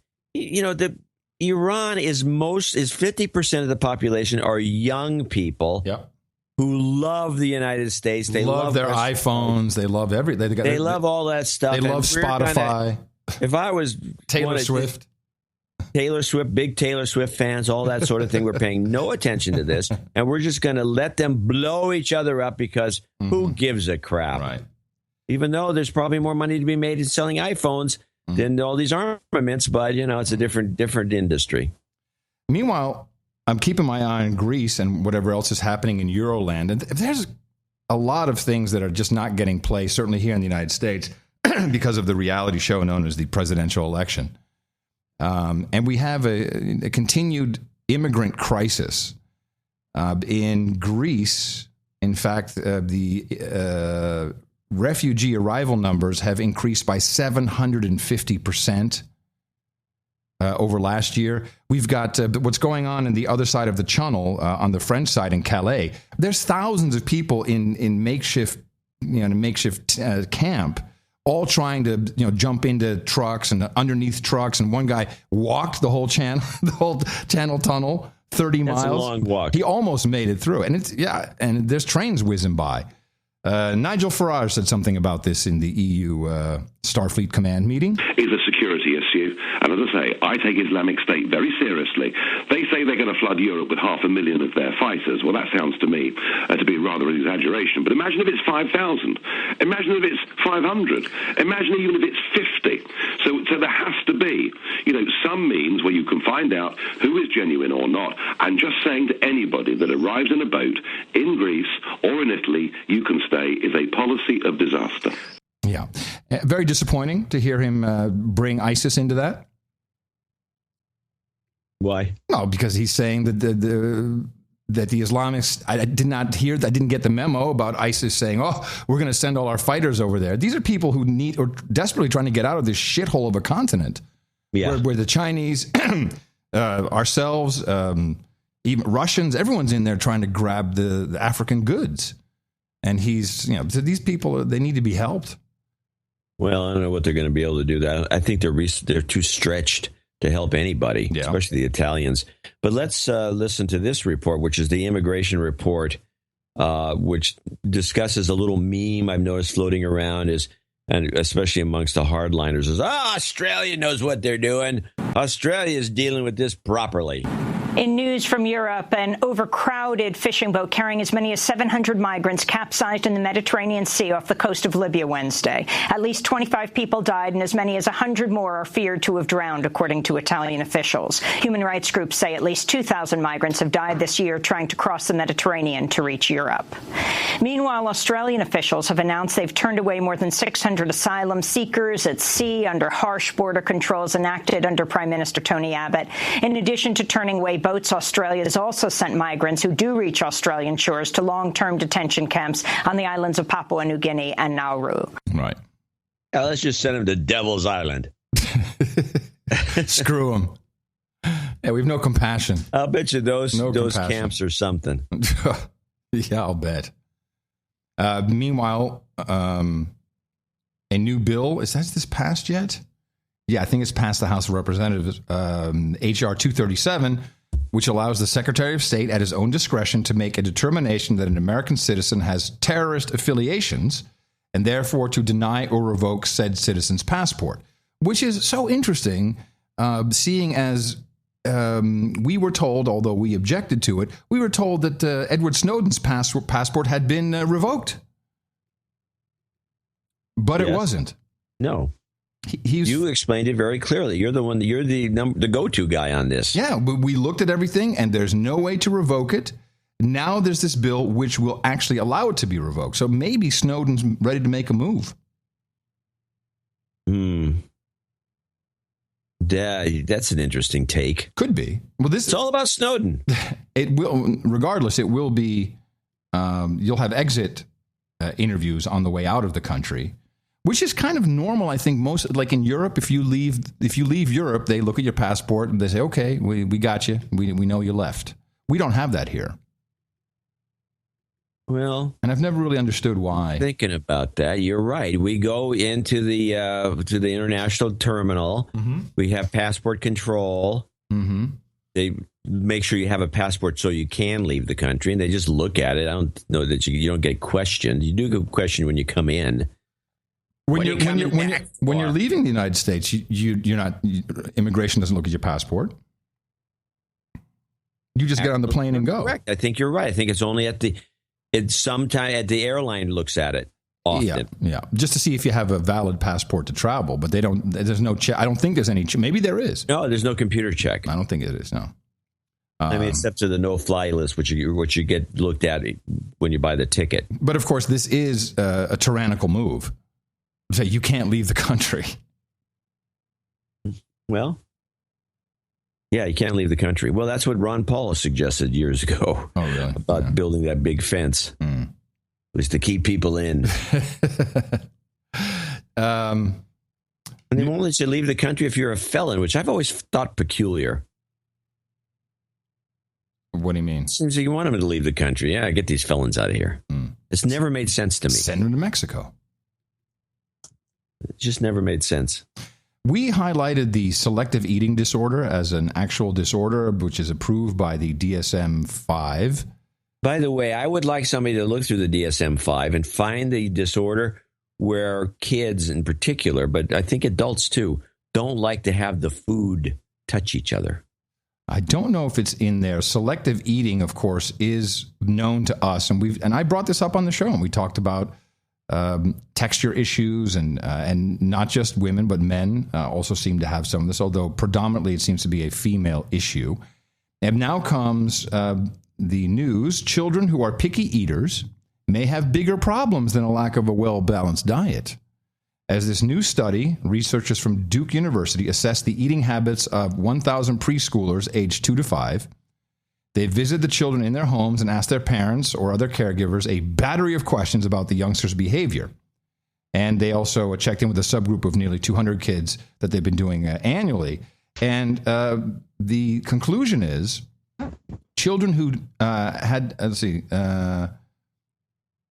To be counted as picky eaters, children had to do more than just shun broccoli and other foods that kids typically don't like. If they limited their eating to, by the way, I don't think that's true. If they limited their eating to a range of preferred foods, they were considered to have a moderate case of selective eating. And in that range of foods, if it was so narrow that it was hard for them to eat with other people, which could come close to your food touching each other, their selective eating was labeled severe. And this now, according to this study, says this behavior could indicate that young child has psychiatric problems that need to be addressed. Drug them. Yep. They're saying it's likely symptoms of depression, anxiety, attention deficit hyperactivity disorder known as ADHD. And yes, the solution for that is drugging them. Good work.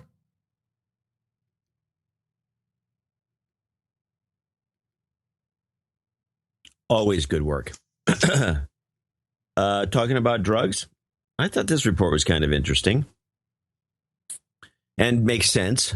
Consider all these records that keep getting broken and all the rest. This is the doping athletes' little, I think we knew this all along. I guess they don't catch many of them.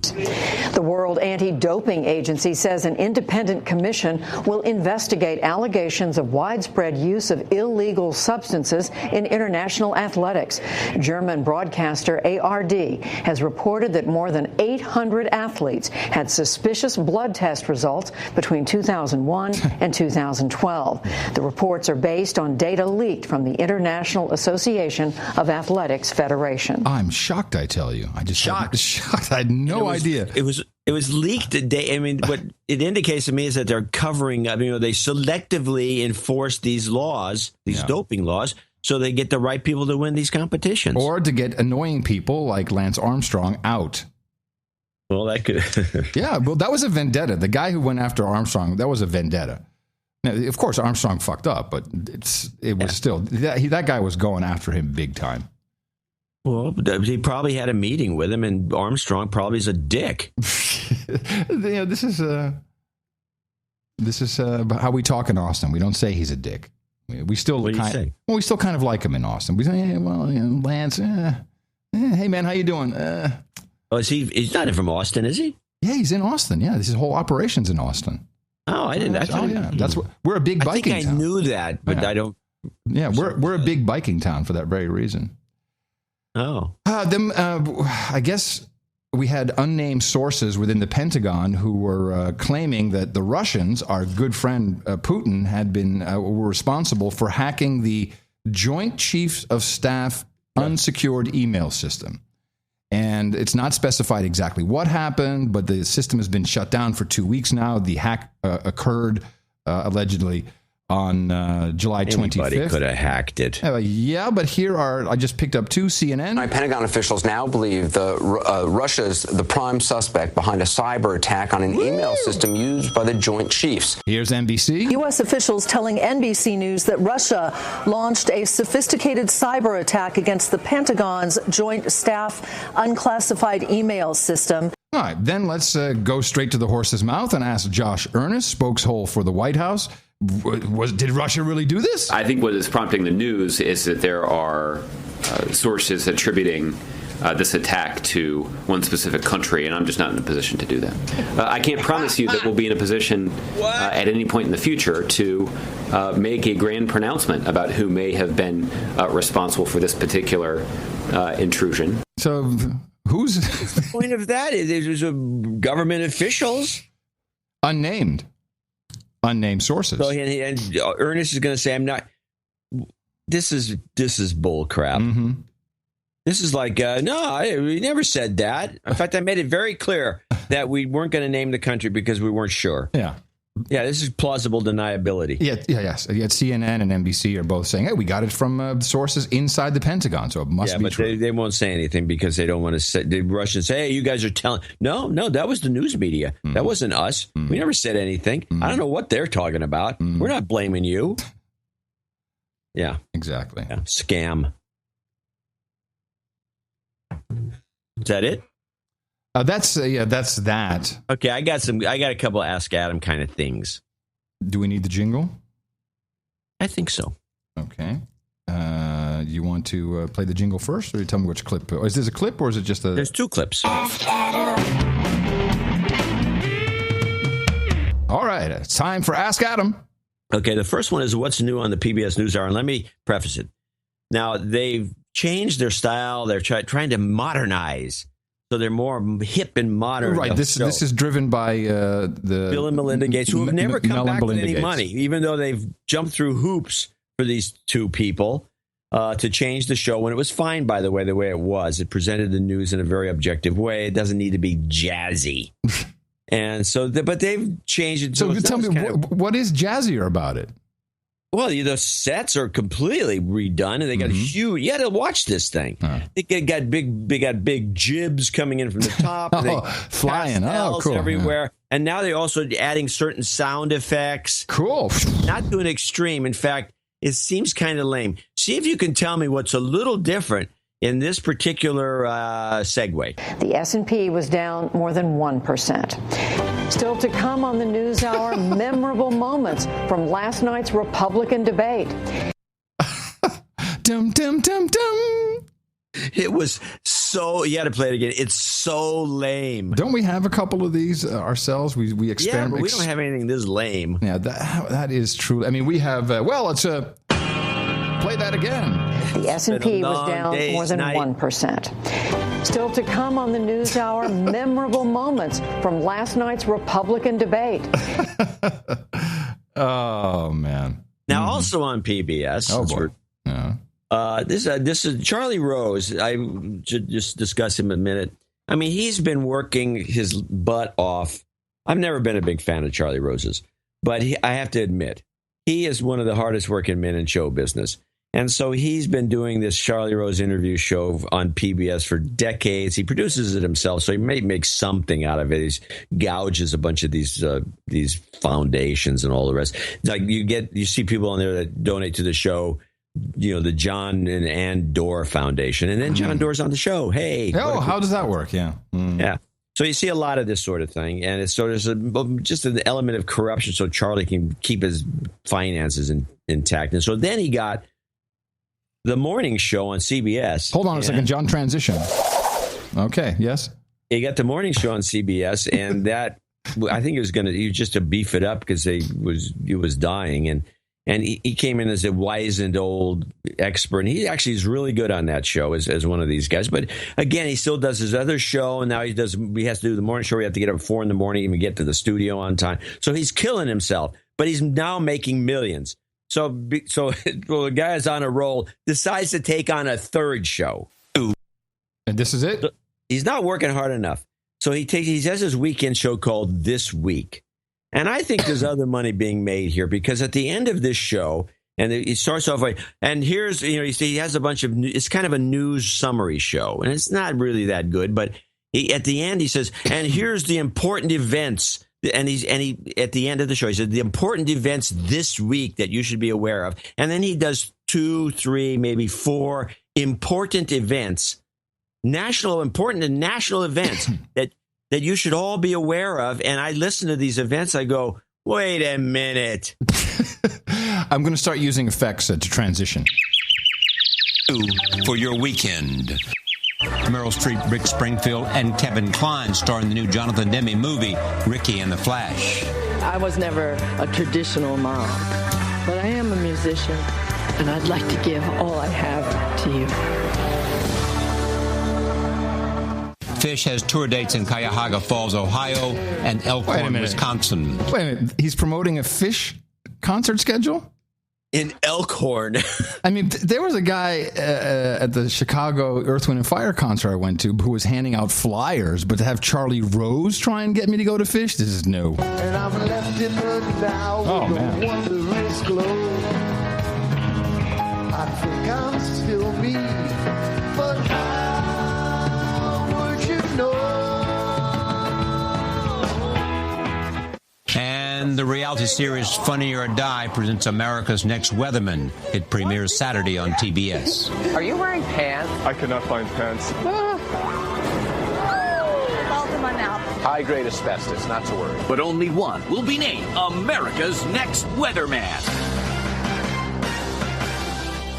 That's Charlie Rose the Week for this week. On behalf of all of us here, thank you for watching. I'm Charlie Rose. We'll see you next time. Well, let's do a little transition out there. Okay, so let's get this straight. A movie starring Meryl Streep. What was the only. Wait, what was the movie? What was the movie? It was that Rosie and the Flash, or whatever it's called. Rosie and the Flash? It's something like that. Mm-hmm. But she plays a singer. And, just to show that she can sing. So that's the thing. Then a Fish concert in Elkhorn, Indiana. Everyone in the country should be aware of this in case you want to fly in to Cuyahoga or Elkhorn. Because, there is no other band in the entire country that's opening this week. There's no, Shania Twain's not going to. Shania. Faith Hill, she's not going to do anything. Nobody, but Fish, and then this crazy comedy show that's beginning on TV. Do you think that there's some Entertainment Tonight payments going on for this sort of native advertising? I'm actually thinking what is related to Sony. Charlie Rose is CBS, so that's Sony. I think Elektra Records is what Fish is on. Yeah, but this is done on PBS. This is the PBS show. This is public broadcasting. Oh, this is to get their ratings up for the advertising. It's Sweeps Week or something. Something. What, they're not going to get their ratings up by promoting a Fish concert in Elkhorn, Indiana. Yeah, but if Bill and Melinda Gates are behind these things, maybe they're big fish heads. I'm just thinking this is the most corrupt thing I've ever heard on PBS. I mean, it is totally corrupt. Yeah, that's not what's going on this week. Well, then let me pile jump. Since you started it, since you were tracking this, I'll do my own little version of the segment. And now, back to real news. As discussed, predicted, and agreed to on this very program. Well, the lawsuit claims that morning, which was January 31st, 2015, Nick Gordon came home from this all-night cocaine and drinking binge and then watched this camera footage of Bobbi Kristina, where apparently he heard a conversation that she'd had with a friend saying Nick Gordon wasn't the man that she thought he was. And that's when the lawsuit says that they got into this loud argument. The lawsuit claims that Nick Gordon screamed at Bobbi Kristina, accusing her of cheating, going so far as to call her a whore. He also called her a bitch. The argument lasted for 30 minutes, and then everything got quiet. Now, the lawsuit claims that Gordon gave Bobbi Kristina this toxic cocktail, rendering her unconscious, and then put her face down in a tub of cold water, causing her to suffer brain damage. The lawsuit goes on to say, Anderson, that the defendant then came out of the master bedroom wearing a different set of clothing than he was wearing prior to his argument with Bobbi Kristina, got in bed and laid his head on some female guest's ankle, another woman who was in the house, and stated, "Now I want a pretty little white girl like you." That is a direct quote, Anderson, from the lawsuit. Nice. Gee. What the hell was that? That's my sound effect. That's my. No, I'm not talking about the sound effect. The story. I don't know anything about this. I do not follow this. Yes, you did, because you brought this up 2 shows ago, and you said, "What?" Yes, you did. What did I say? You said, "What's going on?" I said, "Well, she was killed. Of course, she was killed for her money." This guy, he was adopted, I think, by Whitney Houston and Bobby Brown, and we're talking about right, the girl. Yes, yeah. Yeah, I already lost that. There's water under the bridge. Right. Yeah, it's a corrupt. It's for the money. All right, let's transition on then. I'm liking this. You come on, I like that one. You should combine it. You should actually produce something. Oh, work? Okay. Yes, work instead of standalones.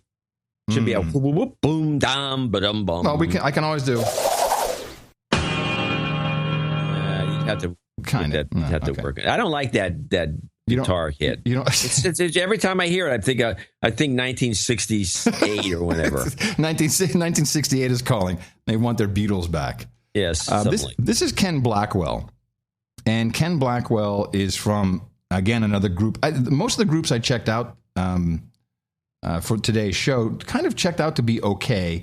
Is from the Family Research Council. They got about $13 million according to their 990 filing.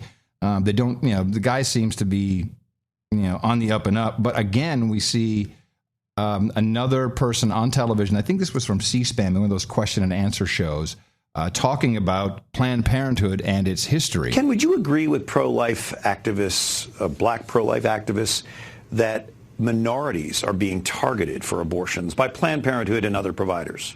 You know, I think that in general, low-income citizens and women in particular are being targeted. And minorities, because many minorities have a disproportionate number of their population in the low-income status, are low-hanging fruit for these abortionists. And so I think when you couple that with the fact that the founder of Planned Parenthood was Margaret Sanger, and Margaret Sanger was not only a twisted eugenist, she was a racist, and she thought blacks were inferior, and that if you in fact could get rid of that inferior strain of human species, everybody would be better off. That's startling. You think that culture is still prevalent? It's startling. It's startling. It's startling. How could that culture be prevalent? What? Oh, do you think, I mean, kind of like Apple has a culture that is still ongoing? In that organization? Unfortunately, the folks who have tried to run faith out of the and God out of the public square, the folks who have chased prayer out of our public schools, the folks who have turned marriage on its head as a sacred institution, they in fact have reduced this down to an economic proposition or a political proposition, and what they don't know is that it is also a spiritual battle that we're engaged in, and that's why we're winning. It's because we never gave up after the 73 decision. We've stayed in there on all fronts. There you go. Yet again, someone in semi kind of mainstream talking about the true roots of Planned Parenthood. Where does he get that they're winning? But this guy, it's what he does. He's in a nonprofit about religious nonprofit. I get it. He thinks they're winning. I don't think we're winning, or there's anyone. Yeah, thank you. You got a mouse in your pocket? Yeah, I do. Family Research Council.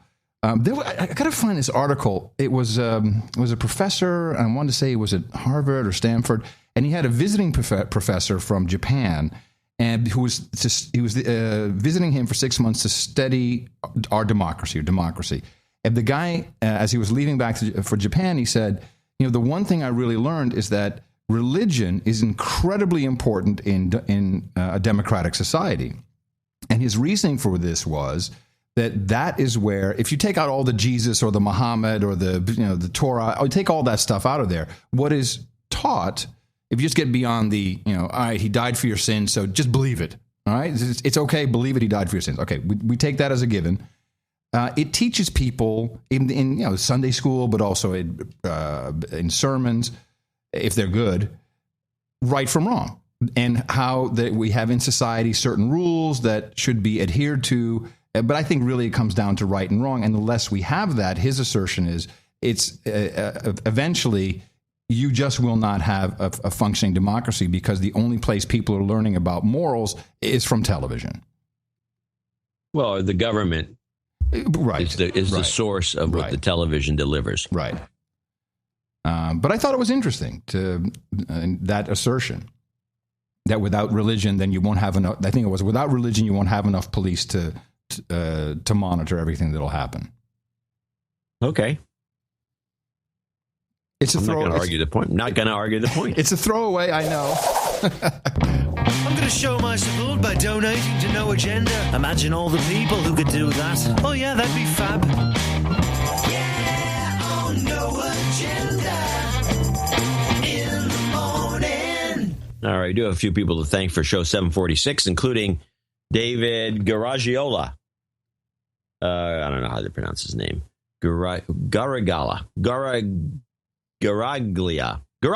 Yeah, I'd say Guaraglia. I'd say it'd be, Guaraglia. San Francisco, $100. He sent a very long note, and of course, not necessary to read. One of them was about the temperatures, but he did have a little comment on biking in San Francisco, which I want to relate. Okay.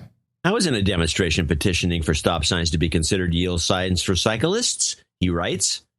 The hubbub started because the San Francisco Police Department was ticketing cyclists in the Wiggle, a well-known cycling path between Mission and Soma, and the Haight. instead of doing something more productive, this is the way it's, sorry. Sorry, that was my read. And instead he was ticketing people instead of doing something more productive. I bike to work regular, and the biggest issue with the San Francisco traffic is not cyclists. No, although some are assholes. But the incredibly shitty drivers, something like 50% won't signal before crossing lanes or turning. They'll just cross 2 lanes 20 yards before the corner without checking for cyclists and are too busy using their phones to pay attention. Okay. If you're driving in people who've been to San Francisco for the first time always have a little trouble dealing with driving in San Francisco because you have to bring your game up beyond. This is from experience. I've been driving in San Francisco forever. You have to bring your game up beyond and better than taxi cab guys. Right. So you have to be almost as aggressive as driving in Boston, which is, I think, the most aggressive you have to be in the entire country. And you got to go for it. And these bicyclists, they really shouldn't be on the road. They're just risking life and limb. You are very anti-bike. Brian Warden in Downs, Illinois, 8888. Yep. He actually says happy anniversary, even though the 8815 is the anniversary donation, which I will now read a bunch of happy well-wishers who said happy anniversary, and we had quite a few of them, to myself and Mimi, and you will all receive a card. It won't be tomorrow, but you'll get one in the next month, including Arthur Gobitz, the Sir Knight of Kitties, who writes Sir Hugger of Kitties. Sir Hugger of Kitties, and he writes something in Dutch which says to hug kitties, I guess. You want to give it a try? I'm not going to read it. Oh, lieve John en Mimi, van harte gefeliciteerd. Oh, en een knuffel van de katjes. Groetjes, Sir Hugger of Kitties. Yeah, what does it translate to? It says, and they never had a fight. Yeah. Oh. Sir Robert Goshko in Sherwood Park, Alberta, Canada, 8815. These are all going to be 8815, so I'll just go along with that. Nice. A lot of thank you.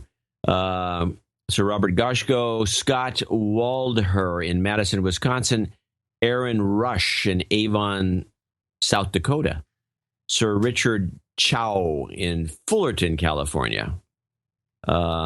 He says also, what do I need to do to change my title? I don't know. We have to think. Let us know. Just send us an email. Yeah, we'll just change it. Oh, he wants a B-anonymous, C-anonymous. No. You have to. We don't. We're not. We're just scattershot. Right. Just take any letter you want. No, you can't have all knights just choosing a letter. Well, that's what they've been doing.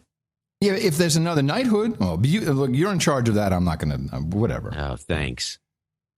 Seth Griffin from South Elgin, Illinois, 8815. Stuart Morrison in Doncaster, Victoria, Australia. Congratulations from Australia. Dean Hayes in New Braunfels, Texas. New Braunfels. Oh, is it pronounced Braunfels? Mm-hmm. New Braunfels.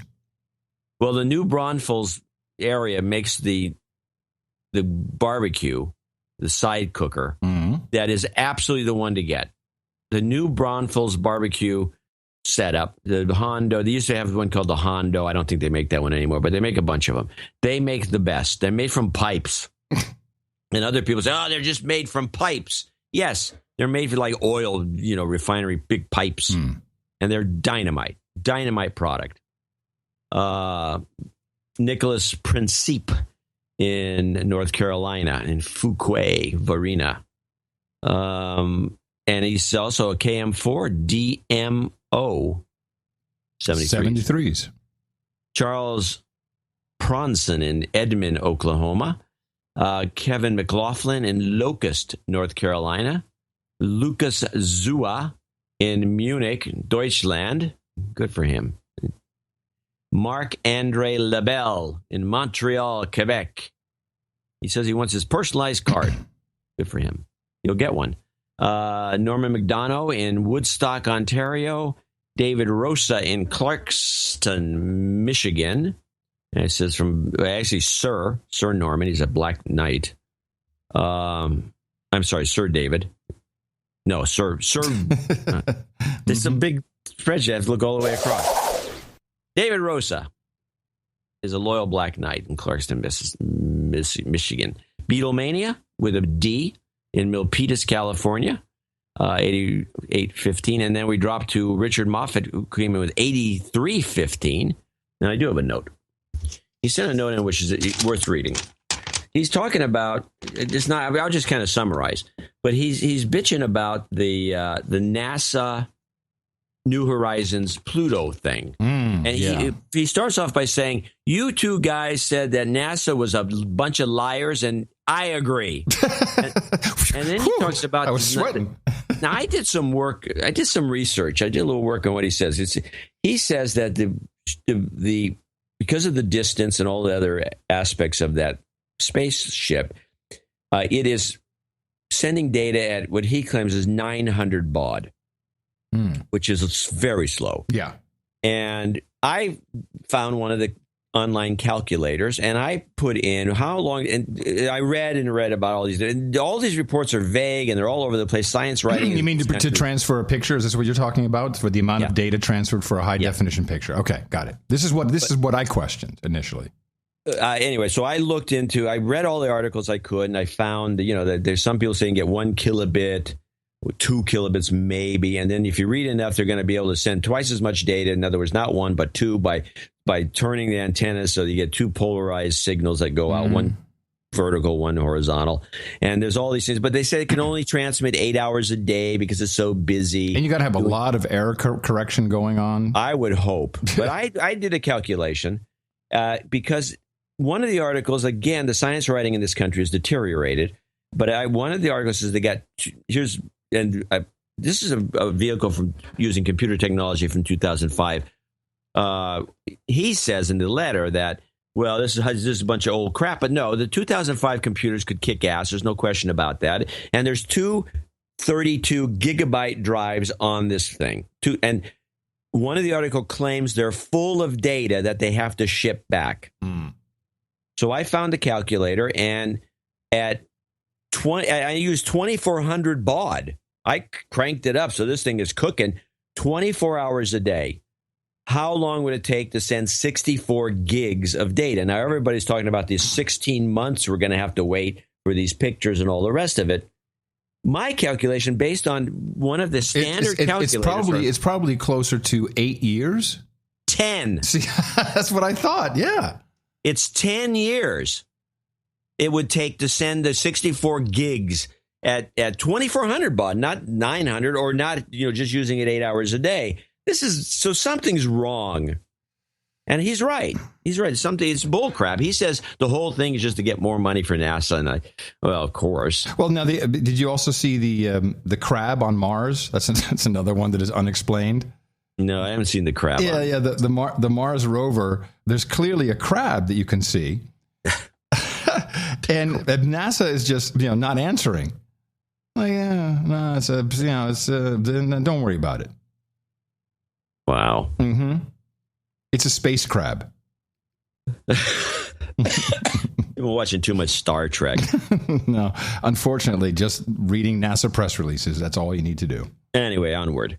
Lucero Mose in Valla Beach, New South Wales, Australia, 7890. And there's some sort of birthday or something coming up. And check over that note. Seems to be a douchebag in here. Oh, it's a douchebag. Yeah, congrats. I'd like to call out my partner as a douchebag. Douchebag. For not donating in spite of the fact that he was hit in the mouth 4 years ago. No name required. Well, we need names if we're going to call people. We want names or no more douchebag call-outs. Yeah. I don't know why we care. We never even invented this idea. Sir J.D., the Baron of Silicon Valley, came in with 7723. Yeah, he says, hi, good wishes to the Knights and Dames and everyone else at DEF CON 23, the meetup. And did you see the picture? There's a meetup. There was probably 8 people there. There were 10 people. I counted them. Mm-hmm. And there may have been more. Only 10 in the photo. Mm-hmm. And they have a shirt. They are Ramsey Keynes. So Ramsey Keynes giving T-shirts away. And nice. So you won't run around DEF CON with people wondering what the hell is going on. James Green, the second birthday coming up in Mesquite, Texas, 73. Stephen Morris and Sir Brian W. the Green of Ham's Night, 73. Yep. Comes in monthly. Yep.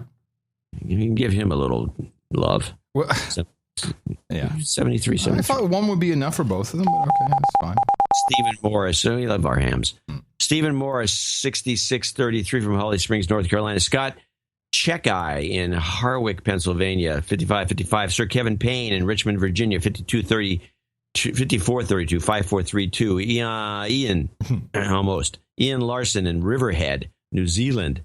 He says still no make good on the last donation. What do we have to make good? I had sent him another note. He had donated $100 a couple of shows back with some notes about he was out of work and now he's got a job and he wants to split his wages with us or something. It made no sense. I think that it was about him taking a bus and a train and something. He wanted a call out for something. I don't understand anymore. It was very confusing. So we read this. Still no make good on the last donation. He's down. I don't know what we're supposed to do.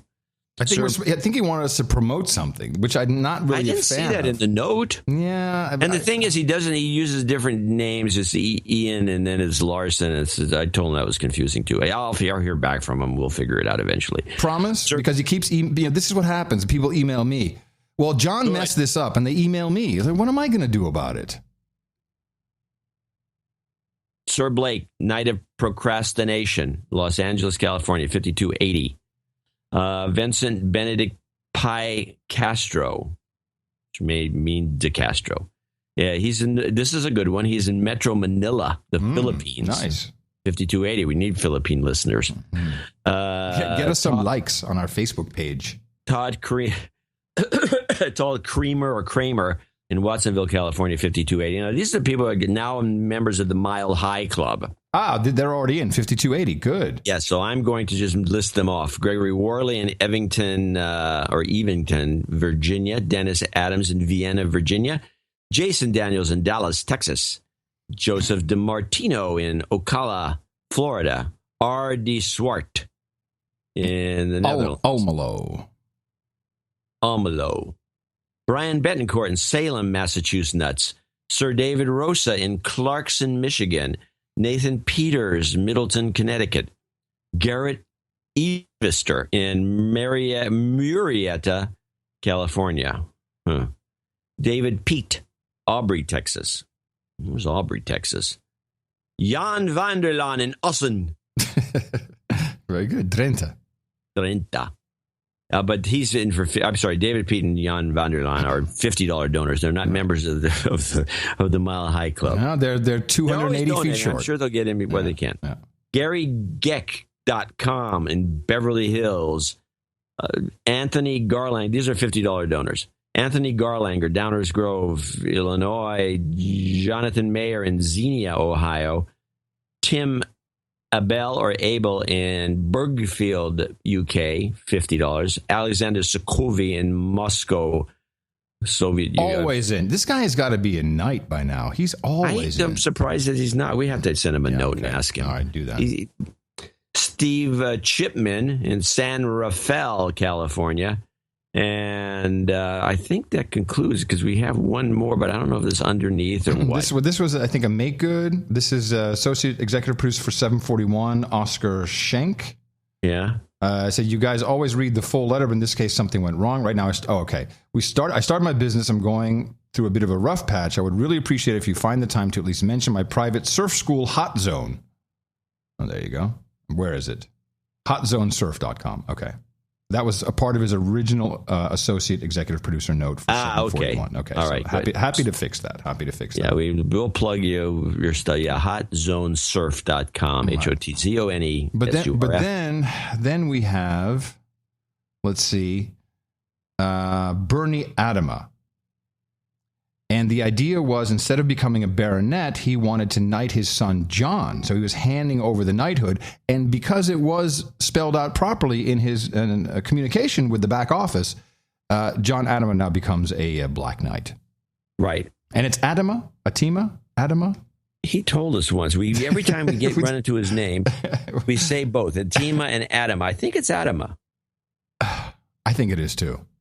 But whatever the case, his son is now a black knight, which is, it's not necessarily a higher designation. It's just a designation indicating that there was a foul up by us.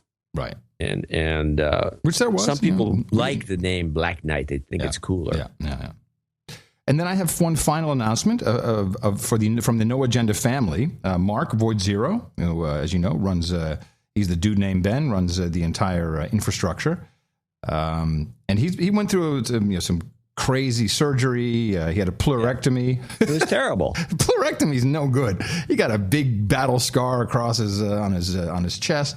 But at the meantime, there was some other stuff going on in his life, which I've been privy to. And now, after they had the 20-week test, we can officially announce that Void Zero and his lovely partner are going to have a baby boy.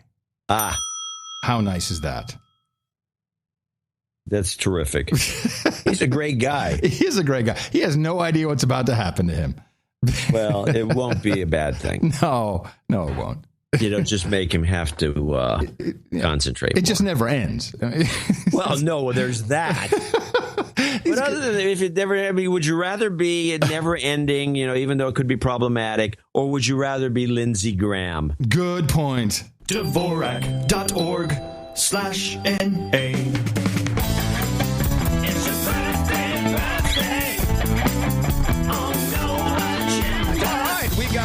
Dean Hayes celebrating today. Lucido Mose says happy birthday to his son, turned 26 on August 7th. James Green II says happy birthday to his son Atticus, will be 4 on the 10th, that's tomorrow. And we say happy 23rd birthday to Dame Joan Audifray. Happy birthday from all you buddies here at the best podcast in the universe. Whoa. What was that? What was that? What happened? Something. I don't know. It's a bug in the machine. Okay, so we did our make goods, and P-nonymous becomes Sir P-nonymous. Is that an official knighting? I'm so confused by all of these systems. I think it is. It was in blue. Yep, he made it. He made it in. Okay, so we want P-nonymous on stage, and we want John Adama. Please, if you can get your sword out there, John, that would be. Yeah. Okay. Good. P-nonymous, John Adama, both of you now can enter the table of the round where we have our knights and dames, and I'm very happy and proud to pronounce the Sir Adama Black Knight and Sir P-nonymous. For you, we have hookers and blow, rent boys and Chardonnay, bad science and perky breasts, raspberry pies and breakfast burritos, pork ribs and pale ale, sake and sushi, malted barley and hops, root beer and Legos, ass cream with bear fillings, whiskey and wet wipes, cannabis and Cabernet, Pappy Von Winkle bourbon served by Oktoberfest Fraulines, and of course we always have the mutton and mead. So both of you can head on over to noagendanation.com/rings and give Eric the Shill all of your info. And we'll get those off to you as soon as possible. As soon as possible. Since we were talking a minute ago or so about Richard Moffat's complaint about NASA, I have a clip that is interesting just for one factoid. You know those rocks that are in Death Valley that they show are moving? No, everyone's seen this. You just don't remember it, but everyone has know about these rocks. There's these big giant rocks that were like 50 pounds, and they're in the middle of Death Valley, and they have a path behind them as though they've been moving, and in fact they have been moving. And so this is brought up constantly, and there's people always say, "Oh, aliens are moving the rocks. Aliens are always." Hey, wait a minute, that's my line. Yeah, it would have been your line if you knew about these rocks. Nothing about now, so because you would have said that, because that's what everyone says. Oh, there's something fishy about these rocks, and then they found out it was no big deal. But this little report that discusses how these rocks move, which I think is pretty obvious once they describe it, is prefaced by a guy who set a camera up. And he showed time-lapse photography shows these objects flying around in the sky in pretty much the same exact circle. And he thinks they may be flying saucers. Yes. When if you look at it and think about it, because if the trail, you could see the white and red showing that these are planes circling the airport. Flying over this area. Flying the pattern. Yeah, they're flying a pattern. And it's the same pattern. They fly around and around. And so it's got nothing to do with anything. But but this report has one little interesting factoid besides the explanation for these moving rocks. Heffernan captures a trail in the sky circling above them. wondering, what was that? None of us had heard anything. None of us had seen anything with our eyes at the location. So it was quite a surprise to actually see something so significant circling 3 times over this shot. Could this be the mysterious cause of Death Valley's wandering rocks? Planetary scientist Ralph Lorenz doesn't think so. There's actually a clue to this process, and that is that in the Canadian Arctic, boulders can be rafted by ice. You can have acres of ice for the wind to drag on. That magnifies the wind force on a rock and can bulldoze it. But Death Valley is not an icy wasteland. It's the hottest place on Earth.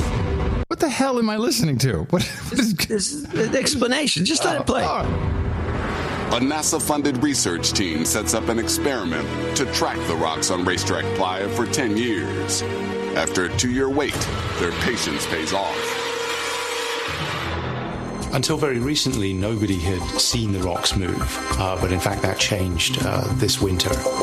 In winter, the extreme temperatures of Death Valley can work both ways. Death Valley is a desert, but during winter, especially at night, it freezes when that lake froze over. On several occasions, rocks have been seen to move. Sheet ice forms around the rocks, lifting them clear of the lake bed. When the ice thaws, it breaks up. Some of it clings to the rock, forming a kind of floating lifesaver. On the slippery mud of the lake bed, a gentle push from the wind is enough to slide the rocks along the valley floor. If the ice is somehow floating the rocks, then you hardly need any wind at all, actually, to move it. All right. Okay. All right. Explain now, this. This would have been better if you'd known about these rocks. But here's the thing that got me about, okay, now we know why the rocks move. You're going to see reports about these rocks, and they're not going to mention this reality. But it's a simple thing that why the rocks are moving. Here's what got me about this. If you listen, right in the middle, they said, NASA decided to figure out why these rocks are moving, and they started a 10-year project. What a waste of money. Yeah. Why does NASA give a crap about these rocks in Death Valley that are, looks like they're moving around at all?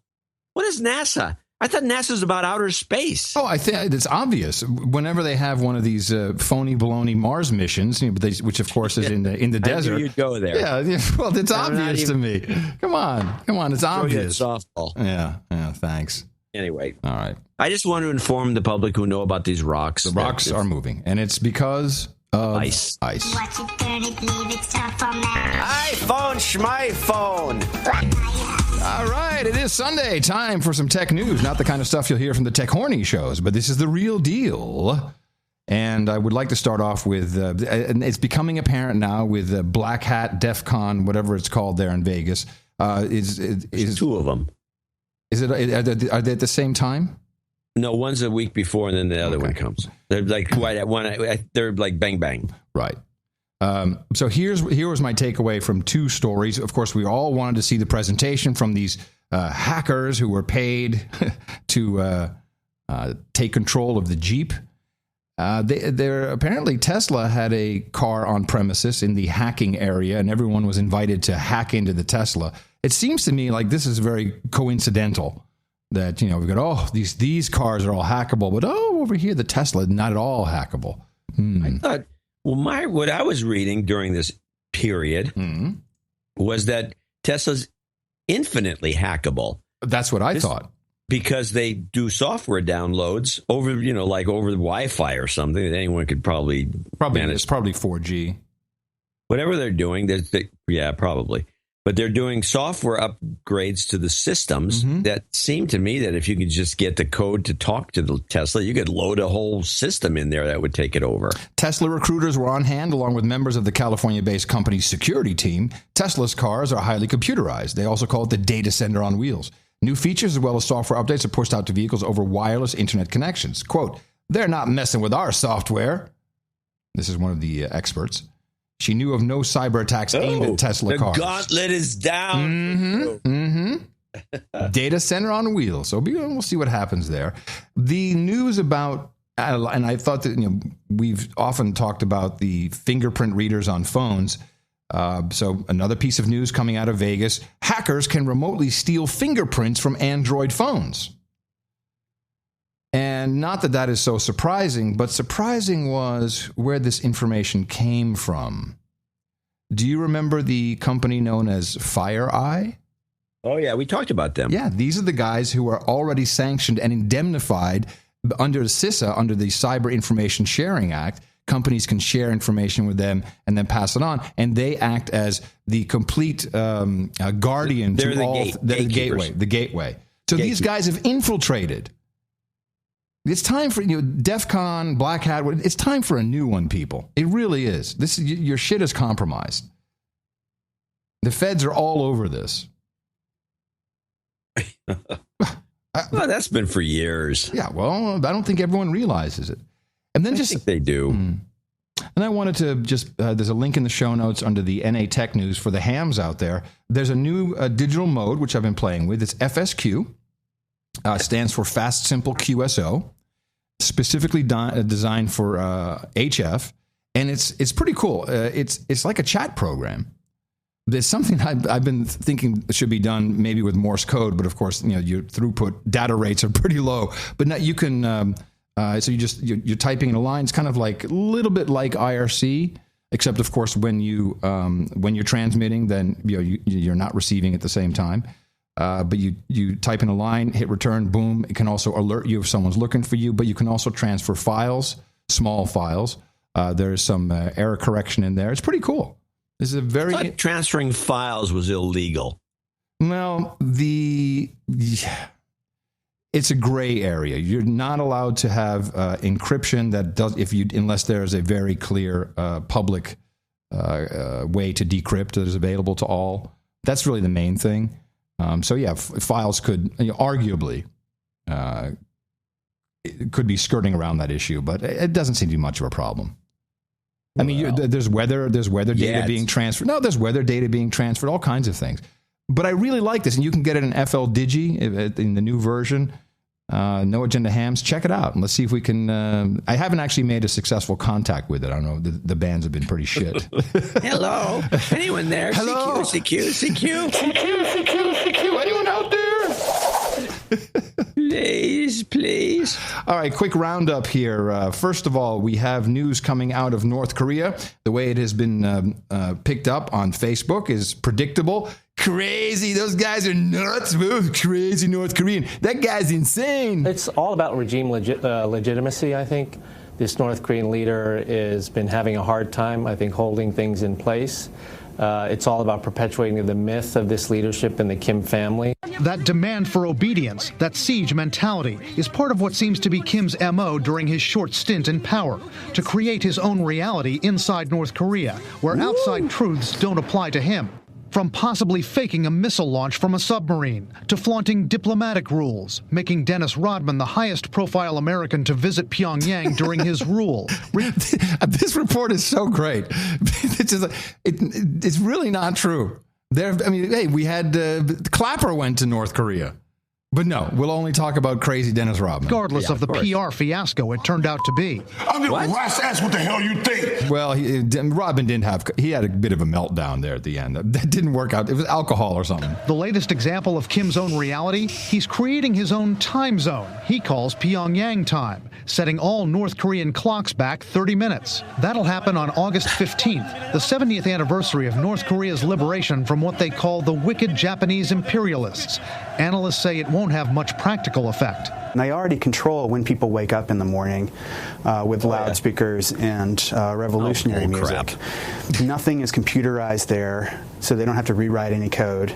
It's all manual, so someone just has to come in and turn the speakers on a little earlier in the morning. So with my no agenda thinking hat on, exactly what I expected turns out to be true. If you listen to this report, this guy's so reality distortion field. He wants his own time zone. Oh, he's crazy. Well, can I? I'd like. No. A little tidbit in there. No, I have a tidbit I want to share first. You think I'm going to steal your punchline again? Yes, you've been very successful at that today. Go ahead. No, but I will. I don't think it's your punchline, but they specifically say they have no computers and they have to hand code everything. Hand code in this case means punch cards. Wake up and somehow at 6 and turn on the speakers. Wake up! Time to honor our leader. Now, how exactly? So how are they this massive hacking community that they can bust into Sony? Yeah. Does that make any sense? No. The interesting thing about this story, and here's something you can use if they do more about this story. It's a fun one. It's a fun little thing. Like, that guy's so crazy. He wants his own time zone. Well, Donald Trump will want one next. That's how it's going to go.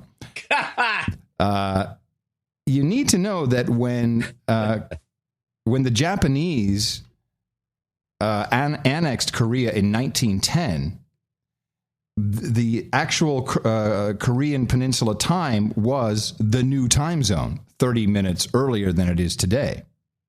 And the Japanese changed it to Tokyo Standard Time or Tokyo time. South Korea eventually went back to their original Korean time, just like North Korea in 1954. But then in 1961, they said, it doesn't make sense or whatever, and they went back to the Tokyo time. So what he's saying is correct. And the Japanese did a number on Korea. Oh, yeah. No, this is inexcusable. And they destroyed their language. They had to invent their language, reinvent it completely. That's why it's so funny looking.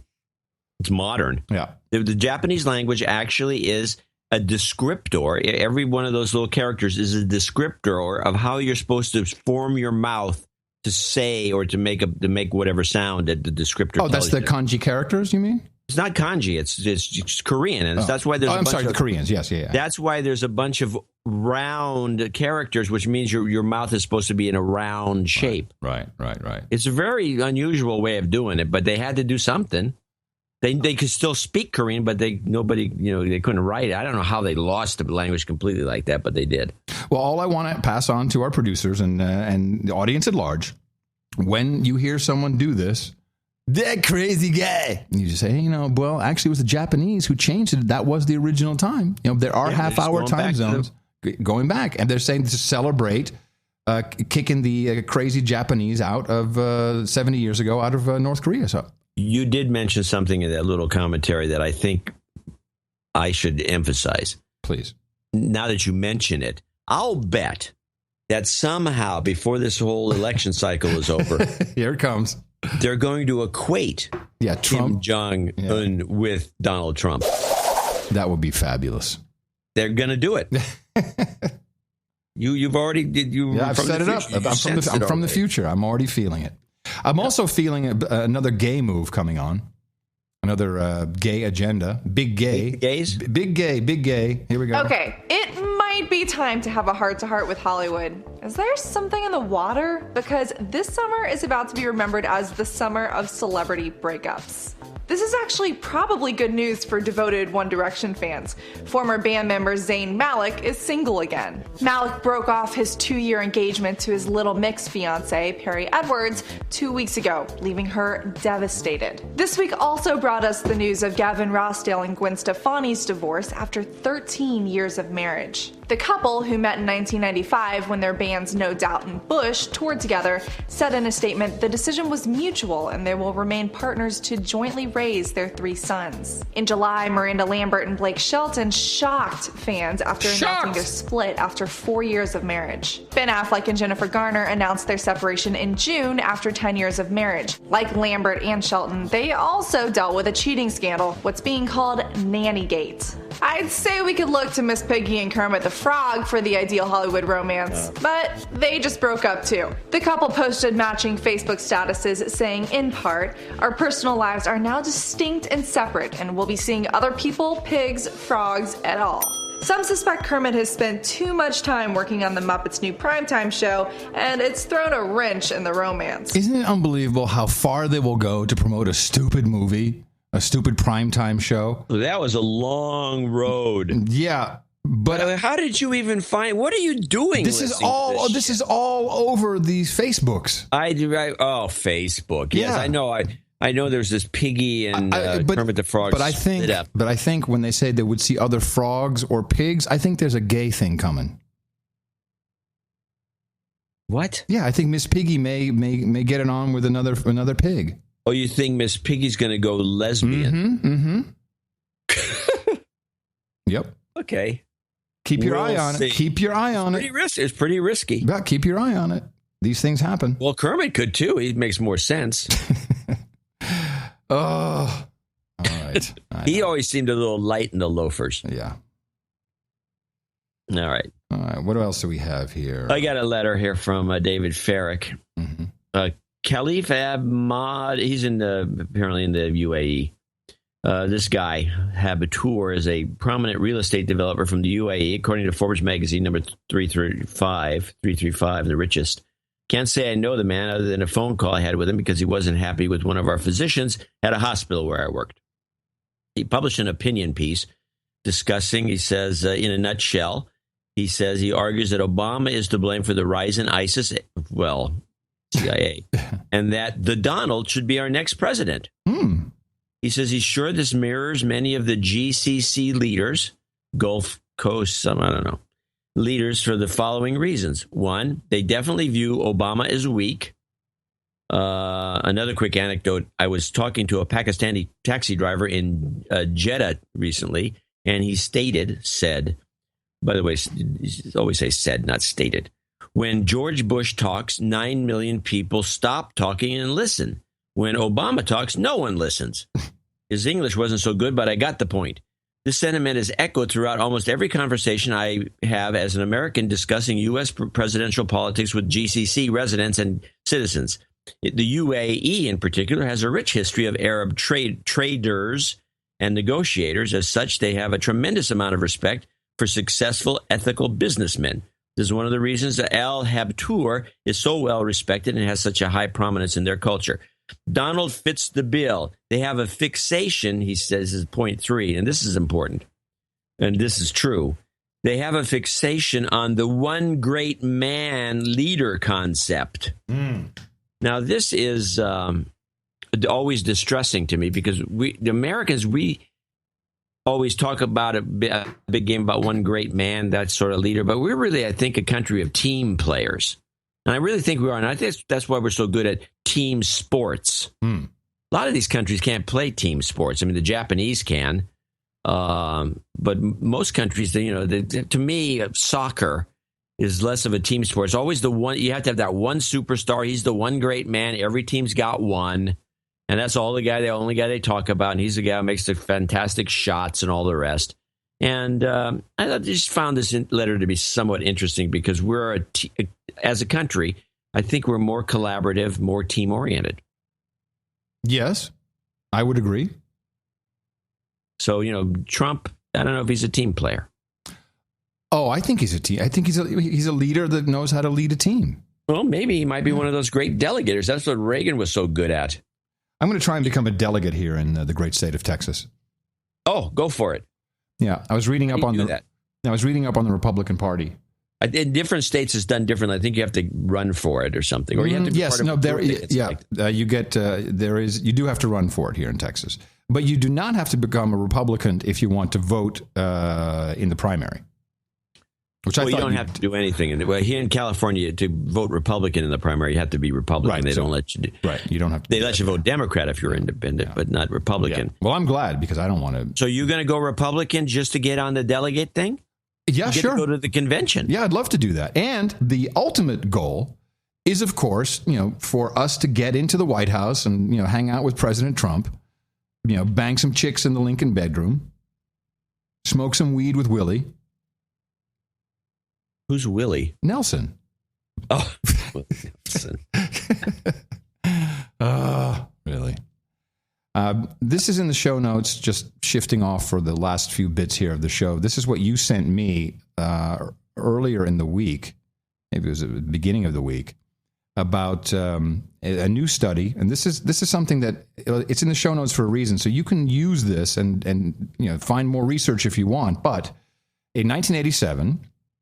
28% of Kentucky preschoolers developed cavities. Now, that number increased to 47% in 2001, and that is almost a doubling Well, actually, it went up much further in let's see, when the last measurement was done, after fluoridated water became law in Kentucky. Yeah. Mimi is running for city council. She got through the primaries. Before you go into that, whenever I say, fluoride in your water actually creates fluorisis, I think that's how you pronounce it, fluorisis. It hurts children's teeth. People always look at me like my hair is on fire. Yeah, and so there's a big debate going on up in Port Angeles in that area because they keep fluoridating the water most recently, which has ruined the water up there. The water up there used to be delicious. Now it tastes like crap. Same in Austin. We have fluoridated water and it's shit. It tastes horrible. It tastes terrible. And it's like, it's just a way to get rid of waste product. The way I see it. I was always on the wrong side of this debate. But so Mimi got on the anti-fluoride side of the debate, and she's a fantastic researcher. She's the one who dug that up. Mm-hmm. And she is digging up one thing after another. And it's all negative. And it all started in the late 40s when they were apparently as part of nuclear waste. It's got a lot of fluoride. It's a waste product from the aluminum industry. That's hard to get rid of, but you can get rid of it by diluting it in And so they've come up with this bull crap, and the dentists are all in on it somehow. They benefit, I guess, if the cavities actually go up. So most of it's nonsense. Exactly. The research shows it's nonsense. The whole thing was nonsense, bull crap. You mean the fluoridation of the water? Yeah, the fluoridation is bull crap. Yeah. It doesn't do what it's supposed to do at all. And the only other thing that I know about fluoride is when I read Legacy of Ashes, the CIA book, and you'll recall that's when I got very interested in the truth not being exactly the way it's portrayed, certainly not in the mainstream. I called my Uncle Don. I said, "Hey, Don, what's in this book? And you're in it a lot. And is this really true the way it happened?" And he went, yeah, that's pretty much how I remember it. And one of the passages in the book is covert operatives, when they wanted to ambush an enemy camp at night, during the day they would throw extra fluoride into their water supply, where there was a stream or if they had water storage tanks, and by come evening, everyone in the camp would be so docile they could just walk right in and take over. And that is apparently a true covert tactic. Yeah, I found that to be sketchy. I think lithium would probably knock you out more than fluoride, but okay. Well, how often they've talked about lithium in Washington even. They've talked about putting lithium in the water. Yeah. Well, everybody... I think Mimi should say... There's a part of Texas that's got a high lithium ratio. I think when is this, what she's running for? November. What is she running for? City Council. City Council. All right. And I think her platform should be out with the fluoride, in with the lithium. Vote Mimi Dvorak. Is she running as Mimi Dvorak? Mimi Smith Dvorak, maybe. Oh, tough. Or Marilee Smith Dvorak. I don't know. She's got like a million ways of using her name. Marilyn Smith? What? Marilee. Is her name Marilee? Yeah. Oh, I like Marilee much better than Mimi. She doesn't, because as a kid, everyone would pronounce it Maroli. Oh, okay. So she hates it. Last bit here. This is what is going on with the Kurds and northern Syria. We got to keep our eye on it now that we are actually attacking. That would be us, United States of Gitmo Nation. This is the Meylan oil field in northeastern Syria. Government forces have fled this Kurdish area near the Turkish border, forcing local authorities to fill the void. To meet energy needs, they've taken over oil production and created around 20 small refineries. When the temperature reaches 50 degrees centigrade, we turn on the burner to heat the crude oil up to 125 degrees and extract the refined petrol. At 150 degrees centigrade, gas is obtained. Then at 350, we get diesel and we turn off the heat. Now, I have a question here, John. Is it that simple, that just heating this up and that's how you refine stuff? I thought refineries were incredibly complicated. That's what a distillation tower does, what he described. And that's what most refineries are, a series of distillation towers that distill like you would booze. Only instead of using, alcohol from wine or brandy or whatever, or grain alcohol, and then distilling it and getting the pure stuff, you're doing this with petroleum product.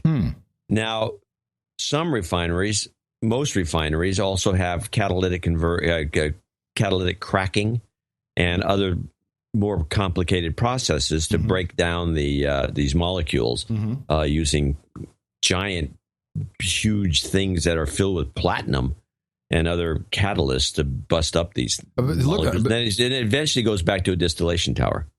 And then it's kind of like what he said is kind of true.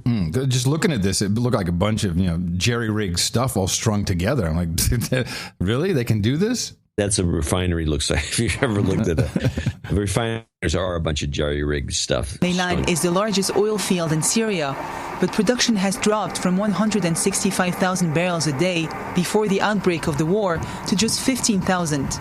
The border of the Islamic State group's self-proclaimed caliphate lies nearby. Its fighters have tried to get hold of these wells since 2014. In recent years, the local Kurdish government has defended and protected these wells and facilities. We've lost hundreds of martyrs in the process, and no wells or refinery has been the victim of sabotage or theft. Syria's oil production has plummeted to less than 3% of pre-war levels. The fuel produced in these makeshift refineries is of poor quality, but it's more affordable than the fuel provided by the state. There are different kinds of fuel on the market. There's the one provided by the regime, there's Iraqi fuel, and there's unleaded gasoline. With the exception of the clean fuel provided by the regime, cars don't work well when they're running on other fuel. The Syrian regime still pays the salaries of the remaining employees working in the oil field. It's an alliance of convenience for the Kurdish minority. They're willing to cooperate with Damascus, provided they retain some control over their oil. Right. So the way it seems to be shaking out now, as originally deconstructed, this is all about Turkey clearing the zone. They've got a free zone right above Aleppo, which is where we have all these pipelines going. Of course, the Iran, Iraq, Syria pipeline, which is what Syria chose for, foolishly, by Mr. Assad, because, of course, we need to have the Qatar-Turkey pipeline to then flow that gas into Europe. And Turkey is now in this very interesting spot where they have the Turkish stream coming in from Russia. They want to have the Qatari pipeline coming up, and they want to be the suppliers of Europe without being a part of Europe, without being a part of NATO. Yeah. Well, of course they do. It's big money just in transport. Yeah. Yeah. So everyone's starting to show their cards slowly. Well, they have to. Yeah. And then it gets rebelized, and we just do what we want. Can't wait. Well, it won't be tomorrow. It's 6 months. 6 months. Well, that's optimistic or pessimistic. Depends on your perspective. In the morning, I'll take optimistic because it makes it that much more fun for the show. Yeah, it does. It makes it fun for the show. It's not good for the world at large, and those poor people that live in that area are all going to be ruined. Yeah. But, we don't seem to care. Not at all. All right, take us out, John. You got one more for me? I do have one. I'm going to put it off. It's one of these clips that we need some further discussion. It'll be at the earlier part of the show. So I'm kind of fini. Okay. With my clips. I feel it's very difficult to get into any kind of deconstruction with these moronic debates going on. It's so hard to find anything of any value. We'll have plenty of stuff for the next show. Oh, of course. Oh, no. We'll have it. Yeah, the debates they took center stage, and we had to discuss them, and then we got a clue, and we got to see the. I remember that somebody, some Twitter guy. That's not a subliminal message. That's a logo. Really, it's a logo. Maybe he was being sarcastic, but it didn't seem like it to me. Okay, alrighty then. Yeah, it is a logo. That's what your eyes see a logo, your brain sees an F. That's right. That's how it works. Perfect. It couldn't have been done better. The mind control is on. I love it. It was absolutely fantastic. What a great job they did. That was about the only thing I loved. Well, no, and it's not a debate. You're right. It's bullcrap. This got to end. It does. We need a new format. More on that this coming Thursday. Please remember us. Mud wrestling. Mud wrestling. Please remember us at Dvorak.org/NA. We'll be back on Thursday with another No Agenda. In the morning, everybody, I'm Adam Curry. And I'm John C. Dvorak. We'll be back on Thursday right here on No Agenda. Yeah. No.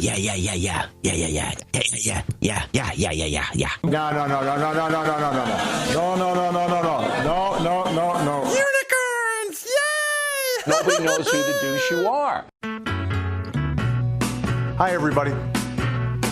You can either stay and be quiet, or we'll have to take you out. And if she should tell you, come closer. I have 2 words for you. Predator drones. And if she tempts you with a charm. No. Hey. No. Oh, no. No. Come on. No. Don't hurt me now, for her love belongs to you. Shame on you. And if she should tell you, you shouldn't be doing this. Hey. And if she tempts you with a charm. Yeah, listen. No. No, come on, guys. Oh, no. No, come on. No. Don't hurt me now, for her love belongs to me. I know she's the kind of girl who throw my love away. You're in my house. But I still love her so. Don't hurt me now. Can we escort this person out? She tells you, I love you. All right. Can we have this person removed, please? Just remember she said that to me. Come on, guys. No. No. No.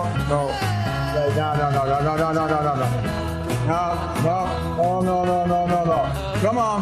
No. Don't leave me now, for her love belongs to me. That's how we go. That's how we roll.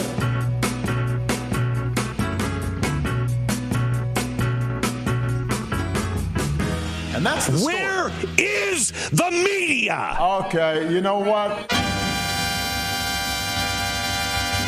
No.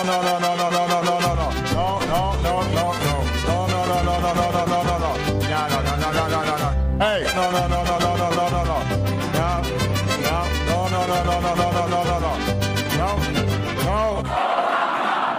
Come on.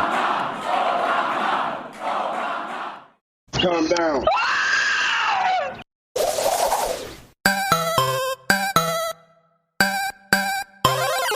Adios, mofo. The best podcast in the universe. Dvorak.org/NA. Shut up, slave.